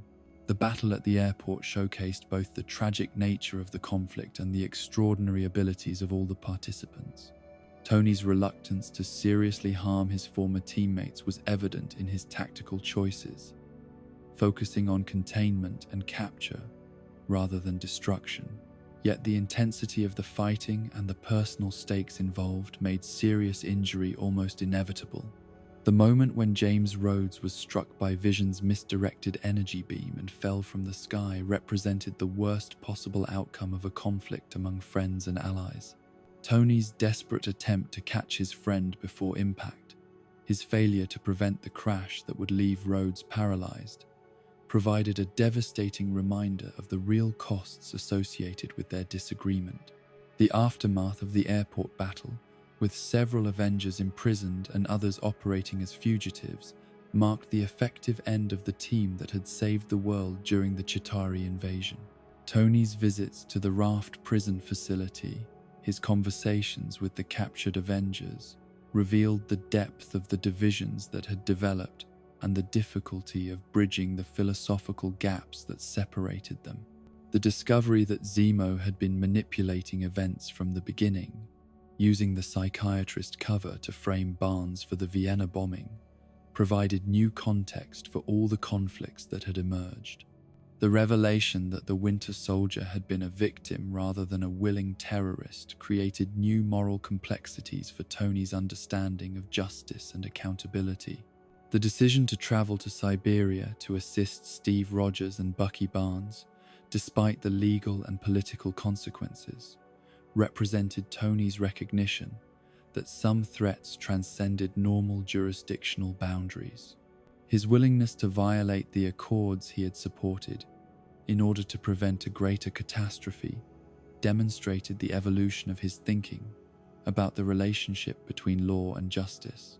The discovery of the other Winter Soldiers, already dead and eliminated by Zemo, should have provided relief that the immediate threat had been neutralized.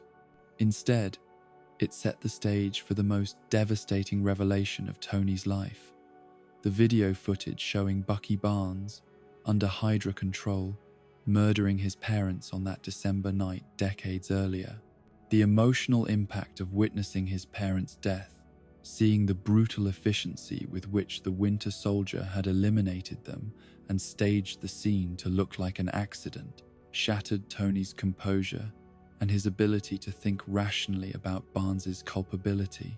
The sight of Barnes crushing his father's skull and strangling his mother while stealing the super soldier serum created a trauma that overwhelmed his usual logical analysis. Steve Rogers' admission that he had known about Hydra's involvement in the Stark's death and his reluctant confession that he had known Barnes was the actual killer represented the ultimate betrayal of their friendship. The revelation that Steve had concealed this information while allowing Tony to work alongside him and trust him created wounds that would take years to heal. The three-way battle in the bunker, with Tony attempting to kill Barnes while Steve fought to protect him, showcased both the personal nature of their conflict and the tragic waste of their combined abilities. Tony's use of advanced targeting systems and energy weapons against Steve's shield and combat skills created a brutal spectacle that neither man would have ever imagined when they first worked together. The defeat that left Tony battered and abandoned, with Steve departing after leaving behind the shield that Howard Stark had created, marked the lowest point in Tony's heroic career. The physical injuries were painful, but would heal. The emotional trauma of betrayal and loss would influence his decisions and relationships for years to come. The period following the Siberian confrontation saw Tony retreating into his technology and his relationship with Pepper, while struggling to rebuild some form of the Avengers from the fragments that remained. The compound in upstate New York, converted from his father's old warehouse, provided a base of operations for whatever team could be assembled from those who remained. The continued mentorship of Peter Parker provided some compensation for the loss of his relationship with Steve Rogers, though Tony was careful to maintain distance to avoid the kind of emotional investment that had led to such devastating betrayal. His guidance of Peter's development as Spider-Man was conducted primarily through technology and remote oversight rather than personal interaction. The creation of new protocols for superhero activities, working within the framework of the Accords while maintaining as much independence as possible, represented Tony's attempt to find a middle path between complete government control and the chaos that had resulted from unlimited independence. The challenge was to create accountability without sacrificing effectiveness. The development of new technologies, including advanced AI systems and automated defense systems, reflected Tony's desire to reduce dependence on human cooperation and the possibility of future betrayal. If he could not trust other heroes to remain loyal and honest, he would create systems that could function independently while still serving the greater good. The ongoing legal and political consequences of the Accords violation, including congressional hearings and international negotiations, required careful navigation to maintain his ability to operate as Iron Man while satisfying demands for accountability. The process was complicated by his refusal to reveal the full truth about what had happened in Siberia and his reasons for abandoning the Accords. The relationship with Pepper, strained by his increasing obsession with technology and security, required constant attention and compromise to maintain. Her understanding of his trauma and her patience with his defensive behaviors provided stability during a period when most of his other relationships were damaged or destroyed. The monitoring of Peter Parker's activities through the suit's systems provided Tony with both pride in his protégé's development and anxiety about the dangers inherent in superhero activities. The balance between guidance and control, between protection and independence, reflected his own struggles with authority and mentorship. The intelligence gathering on remaining threats, including follow-up investigations into Hydra activities and monitoring of other potential superhuman threats, demonstrated Tony's commitment to preventing future catastrophes, even if he had to work alone.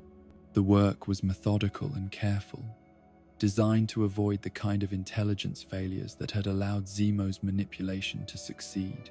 The gradual healing of his relationship with Rhodes, including the development of new technology to assist with his paralysis, provided hope that some of the damage from their conflicts could be repaired through time and effort. The friendship that had survived Tony's transformation from playboy to hero would also survive the trials of civil war and betrayal. The letters and messages from Steve Rogers, attempting to maintain some form of communication despite their legal and personal estrangement, created complex emotions that Tony struggled to process. The offers of assistance and expressions of regret were difficult to evaluate, given the depth of the betrayal and the ongoing legal complications. The recognition that heroism might require different approaches and different relationships than he had previously understood began to reshape Tony's expectations for future cooperation and team building. The painful lessons of trust and betrayal would inform his approach to future alliances and partnerships. As the world continued to face threats that required superhuman intervention, Tony found himself in the paradoxical position of being both more experienced and more isolated than ever before. The knowledge and capabilities he had developed through years of heroic service were unmatched, but the relationships and support systems that had made his greatest victories possible had been severely damaged.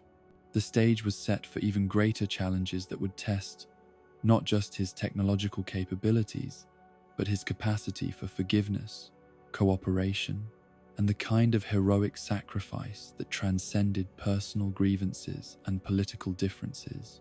The lessons learned from mentorship, betrayal, and loss would soon be tested against threats that dwarfed even the conflicts that had torn apart the Avengers and left Earth's mightiest heroes scattered and divided. The morning jog through Central Park with Pepper should have been a peaceful respite from the complexities of his dual life as Tony Stark and Iron Man. But even in these quiet moments, his mind was consumed by visions that seemed to herald something far more significant than his usual anxieties. The dream he shared with her, vivid and detailed beyond the normal boundaries of sleeping imagination, featured the two of them with a child named Morgan, named after Pepper's eccentric uncle. The dream felt different from his usual nightmares about the Chitauri invasion or the destruction in Sokovia, where those visions were filled with terror and destruction. This one carried an almost prophetic quality of hope and possibility. Yet Pepper's gentle dismissal of the dream's significance, her assurance that she was not expecting, and her observation that his desire to start a family seemed incompatible with his continued creation of new armor systems, highlighted the ongoing tension between his heroic obligations and his personal desires. Tony's promise that there would be no more surprises, his pledge to treat their relationship with the seriousness it deserved, reflected his growing understanding that even the most advanced technology could not substitute for human connection and emotional honesty. Yet even as he made these commitments, the universe was preparing to test them in ways he could never have anticipated. The appearance of Doctor Strange, emerging from a portal with urgent warnings about threats to the very fabric of reality, shattered the illusion that Tony could maintain any separation between his personal life and his heroic responsibilities. Strange's insistence on the importance of their conversation, backed by the presence of Bruce Banner, made it clear that whatever was approaching would require every available resource and alliance. The journey to the New York sanctum introduced Tony to magical concepts and cosmic threats that stretched even his advanced understanding of physics and technology. Wong's explanation of the Infinity Stones, their history and power, provided context for dangers that transcended anything Tony had previously encountered. The revelation that these objects of ultimate power were scattered across the universe, with some already in the hands of hostile forces, created a sense of urgency unlike anything he had experienced. The identification of Thanos as their primary adversary, and Banner's description of his acquisition of the Power and Space Stones, established the Mad Titan as the most formidable enemy Tony had ever faced. The realization that Thanos had been the true architect of the Chitauri invasion, the shadowy figure behind his recurring nightmares, provided a chilling connection between his past trauma and the present threat. Strange's refusal to surrender the Time Stone, despite the logical argument for removing it from Earth entirely, demonstrated the sorcerer's understanding of cosmic responsibilities that went beyond immediate tactical considerations. The explanation that he and Wong were sworn to protect the stone established magical obligations that paralleled Tony's technological responsibilities. The discovery that Vision, housing the Mind Stone in his forehead, had disappeared 2 weeks earlier, created immediate tactical concerns and personal worries about a teammate who had become both ally and friend. The realization that only Steve Rogers might have the resources and connections necessary to locate Vision forced Tony to confront the possibility that their estrangement might compromise Earth's defense. Banner's urging that Tony contact Steve, despite their bitter separation following the Siberian confrontation, highlighted the inadequacy of personal grievances when faced with universal annihilation. The suggestion that Thor had supposedly been killed by Thanos added urgency and personal stakes to what was already an overwhelming threat. The attack on Greenwich Village announced Thanos' arrival with devastating immediacy, as the Q-ship's appearance created panic and destruction throughout the city. The sight of terrified civilians fleeing the area while debris rained from the sky provided stark evidence that this threat was unlike any they had previously encountered. The confrontation with Ebony Maw and Cull Obsidian, Thanos' lieutenants dispatched to retrieve the Time Stone, showcased both the sophistication of their enemies and the inadequacy of conventional responses to such overwhelming power. Maw's telekinetic abilities and Obsidian's brute strength created challenges that required every bit of Tony's technological advantage and tactical experience. Banner's inability to transform into the Hulk, whether due to fear or some other constraint, forced Tony to adapt his battle plan while protecting his friend from enemies who could easily kill an unenhanced human. The failure of their most powerful ally to engage created additional pressure on Tony's capabilities and resources. The deployment of the Mark 50 armor, with its nanotechnology providing unprecedented versatility and power, marked the culmination of Tony's technological development and his preparation for exactly this kind of overwhelming threat. The suit's ability to adapt its configuration in real time, creating weapons and tools as needed, represented years of advancement since his crude beginnings in that Afghan cave. The teamwork with Doctor Strange and Wong, despite their lack of previous cooperation, demonstrated Tony's growing ability to coordinate with other powerful individuals whose methods and priorities differed from his own. The integration of technology and magic created possibilities that none of them could have achieved independently. The arrival of Peter Parker, swinging into battle despite Tony's previous warnings about staying out of such dangerous situations, provided both additional firepower and renewed anxiety about protecting someone he had come to care about deeply. Peter's decision to ignore safety in favor of helping others reflected the heroic principles Tony had tried to instill, even as it created the kind of emotional vulnerability he had hoped to avoid. The ascent into space, pursuing the Q-ship as it carried Doctor Strange toward an unknown destination, represented Tony's willingness to abandon familiar environments and support systems in pursuit of his responsibilities. The decision to follow the ship beyond Earth's atmosphere despite the obvious dangers and the impossibility of retreat demonstrated his evolution from someone who fought primarily to protect himself to someone willing to risk everything for others. The rescue of Peter from oxygen deprivation, using the Iron Spider armor that incorporated advanced life support systems, showcased both Tony's paternal instincts and his technological preparation for extreme situations. The suit's deployment represented months of work anticipating exactly this kind of crisis, even as Tony had hoped it would never be necessary. The conversation with Pepper as they lost communication during their ascent into space, her concern and his inability to explain the full scope of what they were facing, captured the personal costs of his heroic responsibilities. The knowledge that this might be their final conversation added weight to every word, even as tactical necessities prevented him from expressing everything he felt. The infiltration of the Q ship, guided by the cloak of levitation towards Strange and his captor, required both technological sophistication and tactical creativity to succeed against an enemy operating on his own territory. The plan to eliminate more by breaching the ship's hull, inspired by Peter's reference to a classic science fiction film, demonstrated their ability to adapt popular culture references into effective battle strategies. The successful execution of their rescue plan, including Moore's death by exposure to vacuum and Strange's recovery by Peter's quick action, provided their first significant victory against Thanos' forces. Yet the accomplishment was overshadowed by their realization that they were now traveling toward an unknown destination with no possibility of return.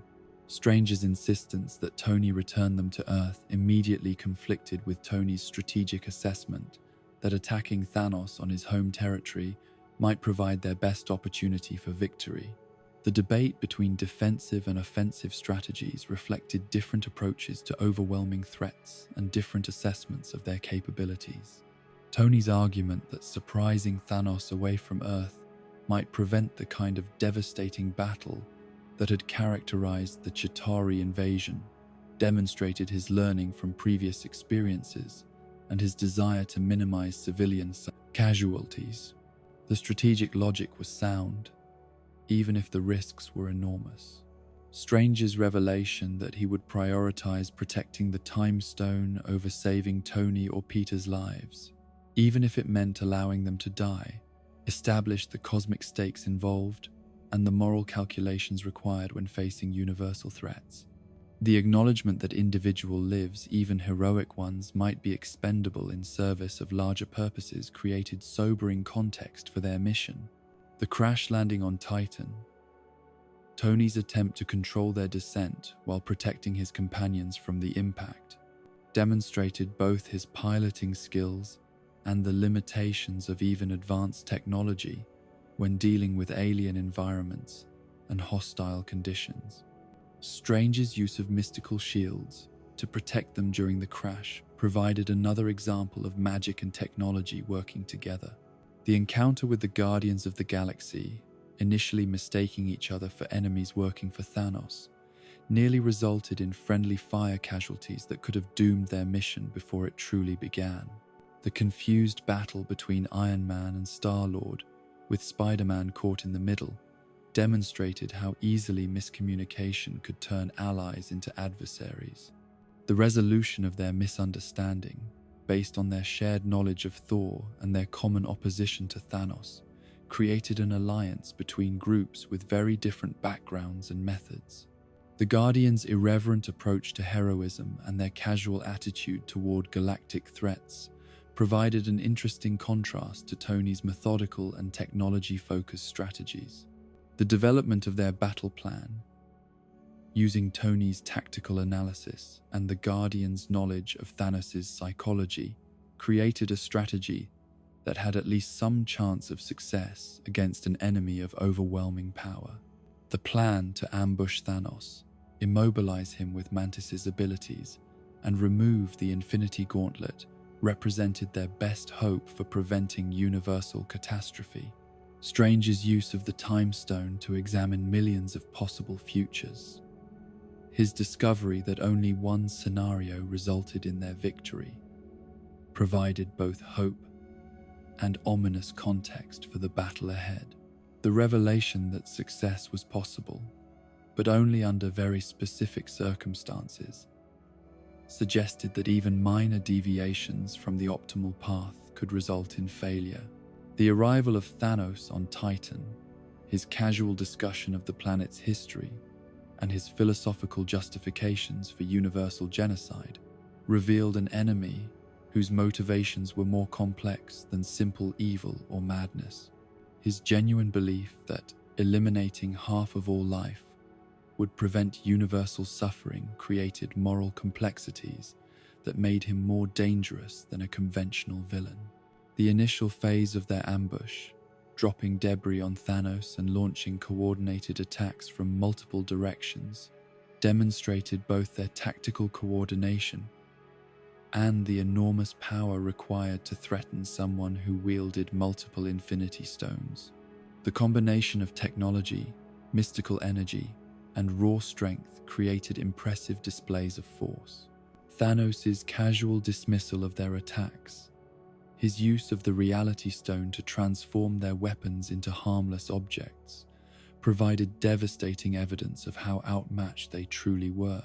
The conversion of Tony's missiles into a swarm of bats showcased power that transcended conventional physics and made their technological advantages seem almost primitive. The successful immobilization of Thanos, with Mantis controlling his mind while the others worked to remove the Infinity Gauntlet, represented their closest approach to victory and their best hope for saving the universe. The coordination required between magic, technology, and psychic power demonstrated what they could accomplish when working together effectively. The revelation about Gamora's death, Thanos' admission that he had sacrificed her to obtain the Soul Stone, created the emotional crisis that would ultimately doom their mission. Star-Lord's inability to control his grief and rage, despite the cosmic stakes involved, demonstrated how personal loss could overcome rational decision-making, even in the most critical moments. The collapse of their plan when Quill's attack freed Thanos from Mantis' control marked the turning point from possible victory to certain defeat. Tony's desperate attempt to prevent Quill's interference, his recognition of what the emotional outburst would cost them, came too late to preserve their only chance for success. Thanos' retaliation, his use of the space and power stones to weaponize Titan's moon against them, created a scale of destruction that dwarfed anything Tony had previously encountered. The sight of lunar fragments raining down as massive meteors provided visual proof of power that could reshape entire worlds.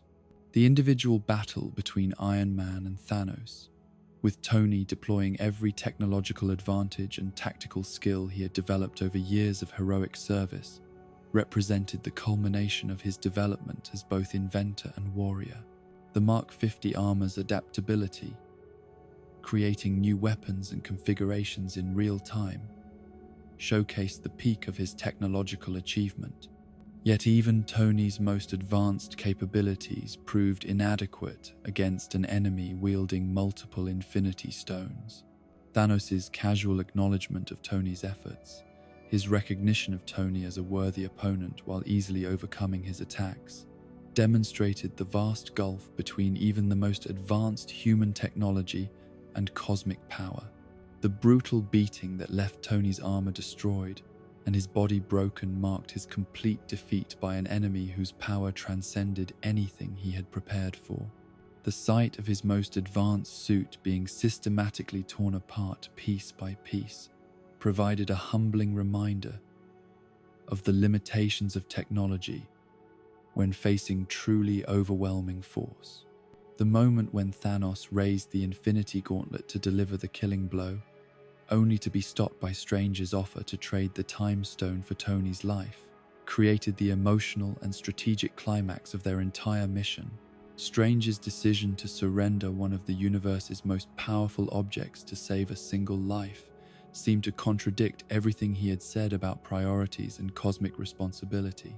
Tony's confusion about Strange's choice, his inability to understand why the sorcerer would sacrifice the Time Stone to save him, reflected his own evolving understanding of heroism and sacrifice. The cryptic explanation that they were now in the endgame provided little comfort while raising enormous questions about what Strange had seen in those millions of possible futures. The implementation of Thanos' plan, His use of all 6 Infinity Stones to eliminate half of all life in the universe created devastation on a scale that Tony's nightmares had never encompassed. The sight of allies and enemies alike crumbling to dust around him provided visual confirmation that their mission had failed in the most catastrophic way possible. Peter Parker's disintegration in Tony's arms, the young man's desperate pleas for help, and his final apology for failing created personal trauma that transcended even the cosmic scope of the disaster. The loss of someone Tony had come to love as a son, combined with his inability to prevent or reverse the tragedy, inflicted psychological wounds that would influence every subsequent decision. The aftermath on Titan, with only Tony and Nebula surviving among the heroes who had assembled to stop Thanos, created a desolate tableau of failure and loss. The silence that followed the universe-altering catastrophe provided stark contrast to the battles and explosions that had preceded it. The journey back to Earth aboard the damaged Benatar, with life support systems failing and hope fading, gave Tony time to process the magnitude of their defeat and the scope of the loss that half the universe had suffered. The gradual depletion of resources and the growing certainty of death in space created a different kind of countdown than any he had previously experienced. The recording of his final message to Pepper, using his damaged helmet to preserve his thoughts and feelings for the woman he loved, represented both closure and desperate hope that somehow his words might survive even if he did not. The message captured his evolution from selfish playboy to someone whose final thoughts were entirely focused on others. The rescue by Carol Danvers, her incredible power enabling her to transport their ship back to Earth, provided salvation when all hope seemed lost, while introducing new possibilities for future resistance against Thanos. Her abilities, seemingly on par with cosmic forces, suggested that the defeat on Titan might not represent the end of their struggle. The reunion with the surviving Avengers, including his reconciliation with Steve Rogers in the face of universal catastrophe, demonstrated how even the deepest personal conflicts could be set aside when facing existential threats. The handshake between former enemies acknowledged both their past disagreements and their shared commitment to protecting what remained of humanity.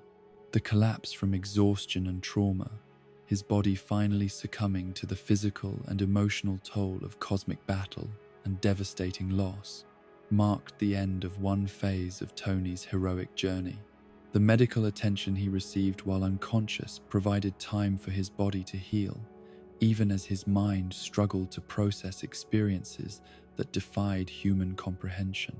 The revelation that Thanos had destroyed the Infinity Stones to prevent the reversal of his work, and Thor's execution of the Mad Titan in response, provided both closure and despair for the surviving heroes.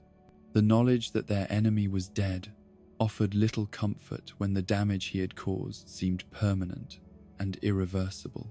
The 5 years that followed saw Tony attempting to build a normal life from the ashes of cosmic failure, finding meaning and purpose in marriage to Pepper and fatherhood to their daughter Morgan. The log cabin where they made their home represented a deliberate rejection of the technological complexity that had defined his previous existence. Yet even in domestic tranquility, Tony's mind continued to work on the problems that tormented him, seeking technological solutions to cosmic disasters and preparing for possibilities that others had given up on. The binarily augmented retro-framing technology he developed, ostensibly for therapeutic purposes, reflected his ongoing struggle to process traumatic memories and find meaning in devastating loss. The arrival of Steve Rogers, Natasha Romanoff, and Scott Lang, with their proposal for a time travel mission to retrieve the Infinity Stones, represented both hope for reversing the snap and the potential destruction of the peaceful life Tony had built with his family. The choice between personal happiness and universal responsibility would test everything he had learned about heroism and sacrifice. The initial rejection of their proposal, his focus on protecting what remained rather than risking everything to recover what was lost, demonstrated the psychological evolution that 5 years of grief and fatherhood had created. The man who had once rushed headlong into every crisis now had reasons to be cautious that transcended his own safety. Yet the accidental solution to time travel, discovered during his attempts to prove the impossibility of their plan, reopened possibilities that his rational mind had dismissed.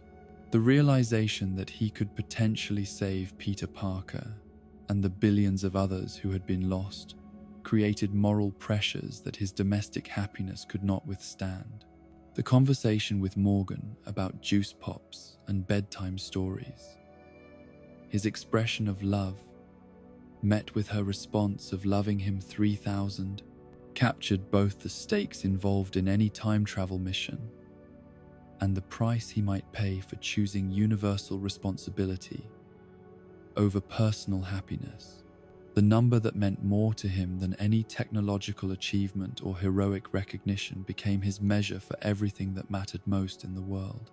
The decision to join the time heist, despite the profound risks to his newfound domestic peace, represented the ultimate test of Tony's evolution as a hero. The conversation with Pepper that evening, where he revealed his breakthrough in time travel theory while expressing reluctance to act upon it, showcased the internal conflict between his desire to help and his need to protect what he had built with his family. Pepper's understanding response, her recognition that he would never be able to rest, knowing he could potentially save billions of lives, demonstrated the depth of their relationship and her acceptance of the man she had married. Her gentle encouragement to pursue the mission, despite the personal costs it might entail, reflected her own heroic qualities and her understanding that some responsibilities transcended personal happiness. The recording of his message to Morgan and Pepper, a precautionary measure in case the time travel mission proved fatal, captured both his love for his family and his acceptance that heroism sometimes required the ultimate sacrifice. The introduction of Edith, his final gift to Peter Parker, should the young man be successfully revived, demonstrated his continued commitment to mentorship even beyond death. The return to the Avengers compound, his arrival with the solution that could make their desperate plan possible, marked the reconciliation with Steve Rogers and the reformation of their fractured partnership. The return of Howard's shield, accompanied by his suggestion that Steve keep it away from Morgan to prevent her from using it for sledding, provided both closure to their past conflicts and hope for their future cooperation. The successful test of the time travel platform, using Clint Barton to retrieve evidence from the past, proved the viability of their plan while highlighting the enormous precision required for success. The knowledge that they would have only one opportunity to collect all 6 Infinity Stones across multiple timelines and locations created pressure unlike anything they had previously faced. The strategy session where they mapped out the locations and timing for their missions demonstrated Tony's tactical brilliance and his ability to coordinate complex operations involving multiple teams and objectives. The decision to split into 3 groups, each targeting different periods and locations, maximized their chances while distributing the risks among experienced operatives. The journey back to May 4th, 2012, and the Battle of New York represented both an opportunity and a profound emotional challenge for Tony. The chance to witness his younger self during one of his most heroic moments, while working to secure the Tesseract that could save the universe, created layers of meaning that transcended simple strategy. The infiltration of Stark Tower, with Scott Lang miniaturized on Tony's shoulder, required precise timing and coordination to avoid detection by his past self and the other Avengers. The sight of his younger self dealing with the aftermath of the Chitauri invasion, combined with the knowledge of everything that had followed, created a surreal experience of observing his own heroic development. The plan to incapacitate his past self by causing a mild cardiac episode, allowing Scott to retrieve the Tesseract during the resulting confusion, demonstrated both tactical creativity and Tony's willingness to harm himself in service of the greater mission. The execution required precise knowledge of his own physiology and the arc reactor's vulnerabilities. The intervention of the past Hulk, whose rampage inadvertently freed Loki and allowed him to escape with the Tesseract, represented the kind of chaotic unpredictability that even the most careful planning could not anticipate. The failure of their primary mission in 2012 forced immediate adaptation and the pursuit of alternative strategies. The decision to travel further back in time to Camp Lehigh in 1970, using the remaining PIM particles to attempt a more complex extraction, demonstrated Tony's refusal to accept defeat even when facing seemingly impossible circumstances. The choice to pursue the Tesseract at its source, despite the unknown variables involved, showcased both his resourcefulness and his desperation. The infiltration of the SHIELD facility in 1970 provided Tony with the unexpected opportunity to encounter his father Howard during his prime years as a scientist and innovator. The meeting between father and son, with Howard unaware of Tony's true identity, created one of the most emotionally significant moments in Tony's entire heroic journey. The conversation with Howard about fatherhood, with his father expressing both excitement and anxiety about the impending birth of his son, provided Tony with insights into his father's character that had been absent during his childhood. Howard's admission of nervousness and his request for advice about raising children created an opportunity for connection across decades. Tony's response, sharing his own experiences as a father while carefully maintaining his cover identity, allowed him to offer his father guidance based on hard-won wisdom about the importance of emotional presence over professional achievement. The advice to spend time with children and to express love openly reflected everything Tony had learned about the failures of his own upbringing. Howard's reflection about how no amount of money could buy a second of time resonated deeply with Tony's current understanding of mortality and the preciousness of human relationships. The phrase would remain with him during the final phases of their mission, influencing his choices when faced with ultimate sacrifice. The successful acquisition of the Tesseract and additional PIM particles, achieved through their cooperation despite the complex emotional undercurrents of their relationship, demonstrated that their mission could succeed even when personal stakes created additional complications. The hug Tony shared with his father, ostensibly thanking him for his service to the country, provided closure to decades of unresolved feelings. The return to 2023, with both the Space Stone and the means to continue their mission, marked a crucial victory in their desperate gamble to reverse Thanos' work. Yet, the success was overshadowed by the devastating news that Natasha Romanoff had sacrificed herself to obtain the Soul Stone, trading her life for the cosmic artifact that could restore billions of others. The memorial service for Natasha, held on the shore of the lake near the Avengers compound, provided a moment of reflection on the costs of heroism and the bonds that connected them all, despite their differences and conflicts. Tony's participation in honoring a woman who had been both ally and friend demonstrated his growth beyond the selfish playboy who had once dismissed others' sacrifices. The construction of the Infinity Gauntlet, using nanotechnology to create a device capable of safely channeling the power of all 6 stones, represented the culmination of Tony's technological development and his contribution to their final gambit. The precision required to integrate objects of cosmic power with Earth-based technology showcased skills that few beings in the universe possessed. The debate over who should wield the completed gauntlet with Thor volunteering based on his divine nature and previous experience with cosmic forces, demonstrated the gravity of their undertaking and the very real possibility that using the stones might prove fatal. Tony's analysis that the gamma radiation from the stones made Bruce Banner the most suitable candidate reflected both scientific reasoning and genuine concern for his friends. Bruce's successful use of the Infinity Gauntlet to reverse Thanos' snap, despite the enormous physical toll and the agonizing pain involved in channeling such power, marked their first real victory against the Mad Titan since his initial success. The restoration of the birds outside their facility and Clint's phone call from his wife provided evidence that their desperate plan had actually worked.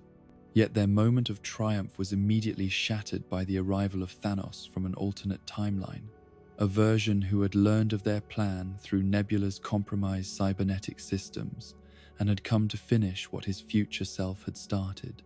The bombardment of the Avengers' compound by his massive ship demonstrated that victory would require even greater sacrifices. The emergence from the rubble of the destroyed compound, with Tony awakening Steve Rogers and returning his shield while surveying the devastation around them, marked the beginning of the final phase of their conflict with Thanos. The sight of his former enemy sitting calmly among the wreckage, waiting for their approach, created a sense of inevitability about the confrontation ahead. The conversation with this version of Thanos, who revealed his plan to destroy the entire universe and rebuild it from scratch to prevent any resistance to his vision, showcased an enemy who had learned from his future self's mistakes and was prepared to go to even greater extremes. The revelation that this Thanos would show no mercy and accept no compromise elevated the stakes beyond anything they had previously faced.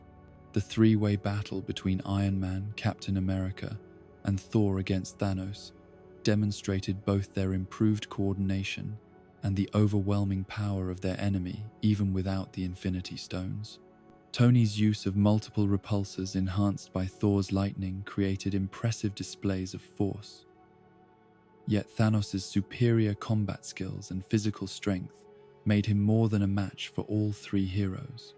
The sight of Steve Rogers wielding Mjolnir, proving himself worthy of the power of Thor, provided both tactical advantage and symbolic validation of his heroic character. The combination of the shield and hammer in Steve's hands created new fighting possibilities while demonstrating the mythic dimensions of their conflict. Yet even their combined might prove insufficient against Thanos' tactical brilliance and ruthless determination. Tony's defeat and temporary removal from the battle, buried under debris while Steve and Thor continued the fight, forced him to witness his friends suffering while feeling helpless to intervene effectively. The arrival of the restored heroes, led by Doctor Strange and including the returned Spider-Man, transformed their desperate last stand into a truly epic battle with combatants from across the universe. The sight of portals opening to bring reinforcements from multiple worlds created a sense of cosmic significance that matched the stakes involved.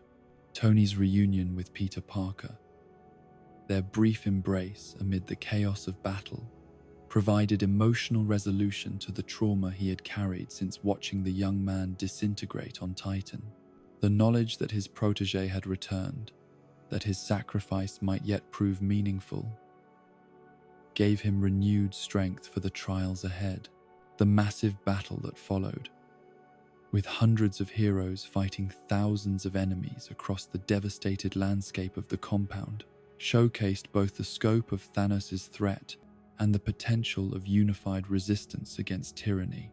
Tony's participation in the aerial combat, working alongside Pepper in her own iron suit, demonstrated how his technology could empower others while creating new forms of teamwork.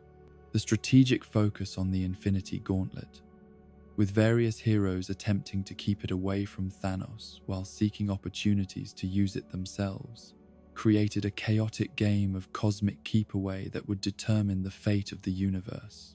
Tony's multiple attempts to secure the gauntlet, despite the obvious dangers involved in wielding such power, showed his willingness to make any sacrifice necessary.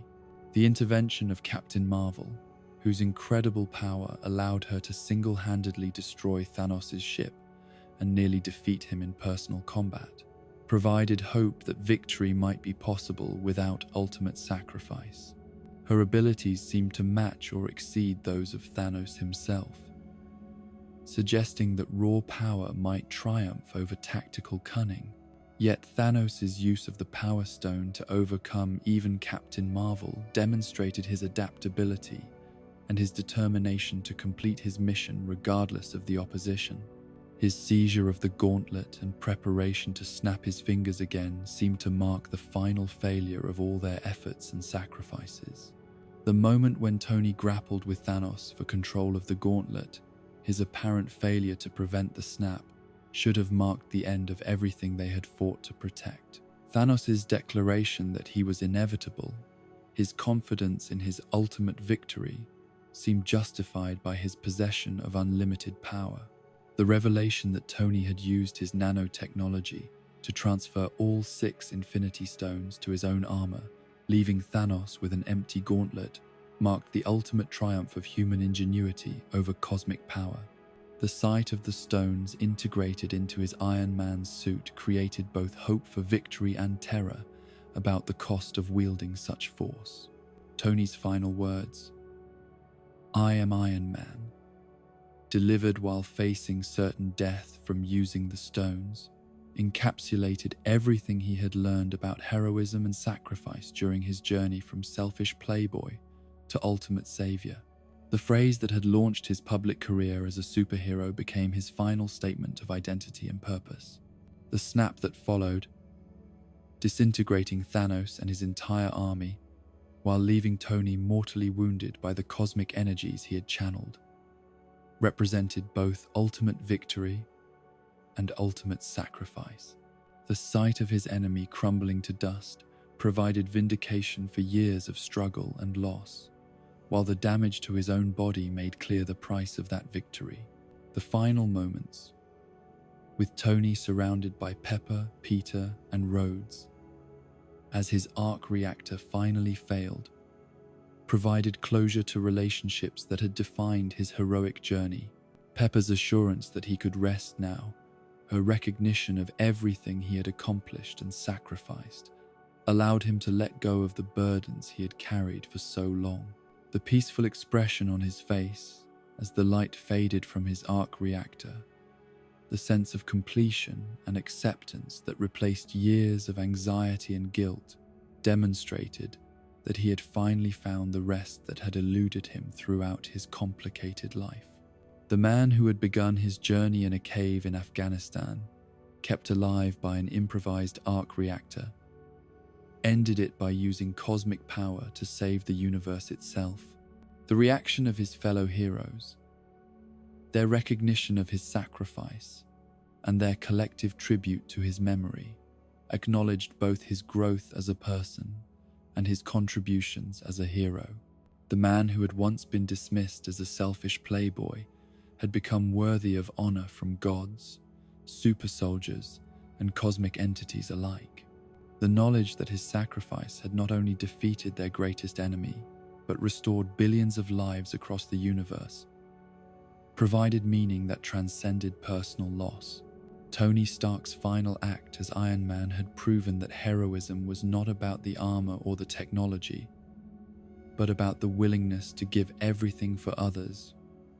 When the moment of ultimate choice arrived, the funeral of Tony Stark took place 1 week after his death, bringing together an assembly of heroes, allies, and friends that represented the vast scope of his influence and the profound impact he had made on countless lives across the universe.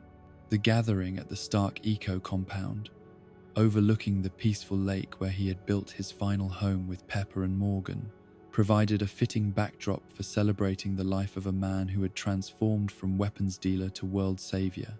The recorded message he had created before the time heist, shared with those closest to him before the larger ceremony, captured both his love for his family and his acceptance of the possibility that heroism might require the ultimate sacrifice.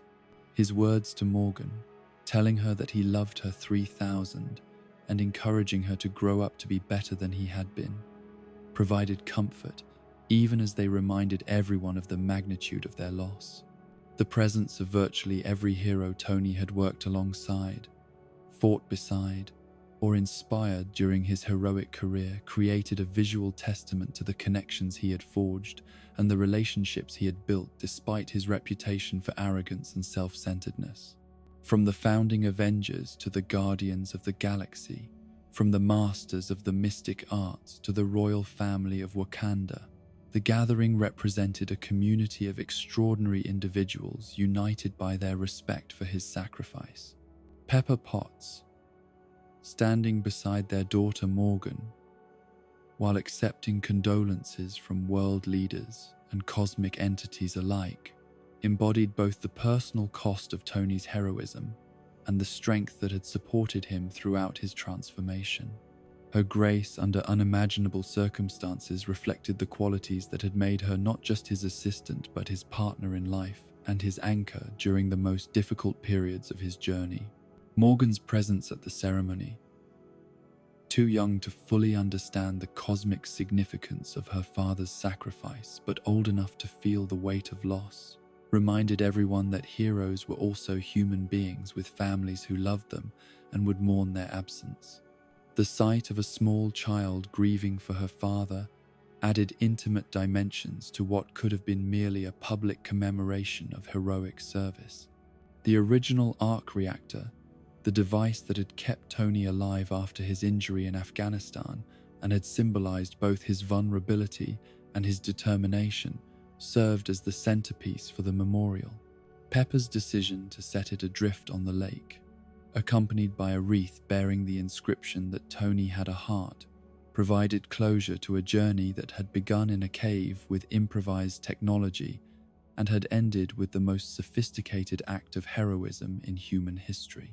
The flowers and tributes that accompanied the arc reactor as it floated across the peaceful water created a scene of natural beauty that contrasted sharply with the technological marvels and cosmic battles that had defined so much of Tony's life. The simple ceremony acknowledged that beneath all his brilliance and complexity, he had been a man seeking love, acceptance, and meaning. James Rhodes, standing among the mourners in his military uniform rather than his war machine armor, represented the friendship that had endured from their college days through world-changing adventures and personal conflicts. His presence at the funeral, his quiet grief for the man who had been his closest friend for decades, provided a reminder that Tony's greatest achievements had always been grounded in human relationships. Happy Hogan's conversation with Morgan about cheeseburgers, his promise to provide her with as many as she wanted in honor of her father's memory, captured both the simple pleasures that had grounded Tony's humanity and the commitment of his friends to care for his family. The reference to Tony's first request after returning from captivity in Afghanistan created connections between his lowest moments and his highest achievements. Peter Parker, still processing his own resurrection, and the knowledge that 5 years had passed while he was gone, struggled with grief for a mentor who had shaped his understanding of heroism and responsibility. The young man who had been inspired by Tony's example now faced the challenge of continuing that legacy while dealing with the trauma of having witnessed his mentor's final sacrifice. The global reaction to Tony Stark's death demonstrated the extent to which his heroic activities had influenced popular culture and international relations. Cities around the world created murals and monuments honoring his memory, while governments that had once sought to control his technology now competed to claim association with his legacy. The biographical film, Heart of Iron, the Tony Stark story, produced shortly after his death, attempted to capture the complexity of his transformation from arms dealer to savior of the universe. While no single production could encompass the full scope of his journey, the effort to document his life reflected the public's hunger to understand how such transformation was possible. The speculation about who might succeed Tony as the world's premier superhero created both opportunity and pressure for the surviving members of his extended community. Peter Parker, as his most obvious protege, found himself thrust into a spotlight he was not prepared for, while other heroes grappled with the impossibility of truly replacing someone so unique. The distribution of Tony's technological legacy, including the Edith system bequeathed to Peter Parker, represented both his continued influence and the challenges of responsibly managing innovations that could reshape civilization. The artificial intelligence that bore his personality and knowledge created the possibility that his guidance could continue even after his death. Happy Hogan's role as the unofficial guardian of Tony's legacy, protecting both his family and his reputation from those who would exploit or distort his memory, demonstrated the loyalty that Tony had inspired among those who had known him best. The continued operation of charitable foundations and educational programs funded by Stark Industries ensured that his commitment to human advancement would outlive him. The legal challenges that followed Peter Parker's public identification as Spider-Man, including accusations about missing Stark technology and questions about his worthiness to inherit Tony's legacy, highlighted the ongoing complications created by superhero activities. Matt Murdock's assistance in defending Peter reflected the broader community of heroes who had been influenced by Tony's example. The worldwide memorials and artistic tributes created by ordinary people who had been inspired by Tony's transformation provided evidence that heroism could influence individuals far beyond those with superpowers. The murals in New York, Venice, and Prague depicted not just Iron Man the Armored Avenger, but Tony Stark, the man who had chosen to change his life and dedicate it to protecting others. The scholarship programs and research grants established in Tony's memory, focusing on young inventors and innovators who demonstrated both brilliance and moral courage, represented his belief that the future belonged to those who could combine technological capability with ethical responsibility. The recipients of these awards carried forward his conviction that human ingenuity could solve the world's greatest challenges. The continued operation of Stark Industries under new leadership, guided by principles Tony had established during his transformation from weapons manufacturer to clean energy pioneer, demonstrated that corporate entities could serve heroic purposes when directed by proper values. The company's focus on sustainable technology and humanitarian applications reflected lessons learned from decades of moral evolution. Pepper Potts' decision to maintain the Malibu site as a private memorial while establishing public education centers that taught both technology and ethics showed her understanding of Tony's desire to inspire future generations. The programs combined practical engineering instruction with discussions of responsibility and moral choice, reflecting everything he had learned about the proper use of advanced capabilities. The preservation of Tony's workshop, maintained exactly as he had left it before the final mission, created a shrine to innovation and determination that inspired visitors to pursue their own technological dreams, while remembering the importance of using their gifts for others. The sight of his tools and unfinished projects reminded everyone that even the most advanced hero had been a person who worked with his hands to build solutions. Morgan Stark's growth and development, supported by both her mother's love and the extended community of heroes who considered themselves her honorary family, represented hope that the next generation would learn from both the triumphs and mistakes of their predecessors. Her inheritance included not just financial resources but the accumulated wisdom of the most extraordinary people on Earth. The annual memorial gatherings, bringing together heroes and ordinary citizens to remember Tony's sacrifice and recommit to the values he had embodied, created ongoing opportunities for reflection on the nature of heroism and the responsibilities that come with power. These events served both to honor his memory and to inspire continued service to others. The technological innovations that emerged from research programs he had funded, including advances in clean energy, medical treatment, and space exploration, demonstrated that his influence extended far beyond his personal heroic activities. The scientists and engineers who built on his work carried forward his belief that human knowledge should serve to reduce suffering and expand possibilities. The philosophical discussions inspired by his transformation, examining how someone could change so fundamentally from selfish to selfless while retaining their essential personality, influenced fields ranging from psychology to ethics. His example provided evidence that redemption was possible even for those who had caused great harm, while also demonstrating the ongoing effort required to maintain moral growth. The children who grew up hearing stories of Tony Stark's journey, from the cave in Afghanistan to the final battle against Thanos, learned that heroism was not about perfection, but about the willingness to acknowledge mistakes, accept responsibility, and dedicate oneself to making amends through service to others.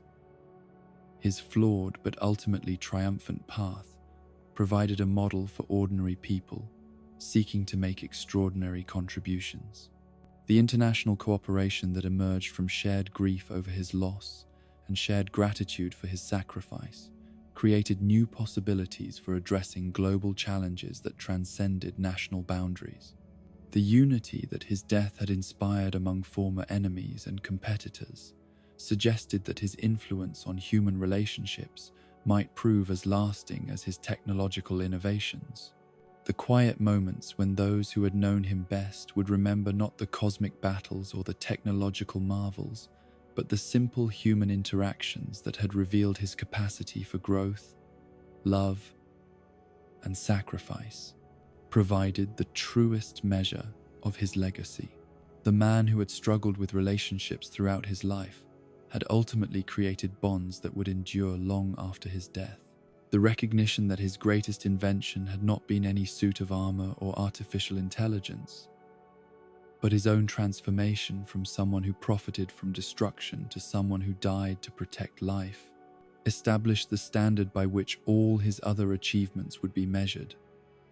The arc reactor that had kept his heart beating had been less important than the heart itself, which had learned to beat for others. The ongoing inspiration drawn from his example by individuals facing their own moral challenges, their own opportunities to choose between selfishness and service, ensured that Tony Stark's influence would continue to grow even after his physical presence was gone. His story became proof that anyone could change, that anyone could choose to be better, and that even the most unlikely person could become a hero worthy of universal admiration and respect. As the years passed and new heroes emerged to face new challenges, they would carry with them the lessons learned from watching Tony Stark's journey from cave to cosmos, from weapons dealer to world savior, from a man who had everything but meant nothing to someone who gave up everything to save everyone. His legacy lived not in the technology he had created, but in the lives he had touched and the example he had set of what it truly meant to be a hero. And so we reach the end of our journey through the extraordinary life of Anthony Edward Stark, a tale that began in privilege and ended in sacrifice, that started with selfish ambition and concluded with selfless love. From the moment he opened his eyes in that Afghan cave, kept alive by an improvised arc reactor and the kindness of a stranger, to his final words declaring himself Iron Man as he wielded the power of the Infinity Stones, Tony's story reminds us that transformation is always possible. His path was neither straight nor simple. He stumbled. He failed. He hurt people he cared about. And he made mistakes. that cost lives. Yet each failure taught him something new about responsibility. Each loss deepened his understanding of what truly mattered, and each act of heroism brought him closer to the man he was meant to be. In the end, the greatest invention of Tony Stark was not any suit of armor or artificial intelligence, but his own moral evolution, from someone who profited from destruction to someone who died to protect life. As you drift towards sleep, let yourself dream of arc reactors that power hearts, as well as machines, of technology guided by wisdom, of second chances and third chances, and infinite possibilities for growth and redemption. Dream of a world where genius serves love, where power protects the innocent, and where even the most unlikely among us can become heroes worthy of legend. The story of Iron Man reminds us that heroism is not about perfection, but about the courage to keep trying, to keep growing, to keep believing that tomorrow can be better than today. In our dreams, we can all be heroes. In our dreams, we all love each other 3000. Sweet dreams, and may your rest be peaceful, knowing that somewhere in the vast universe of possibility, the legacy of Tony Stark continues to inspire new heroes to rise and new stories of hope to unfold.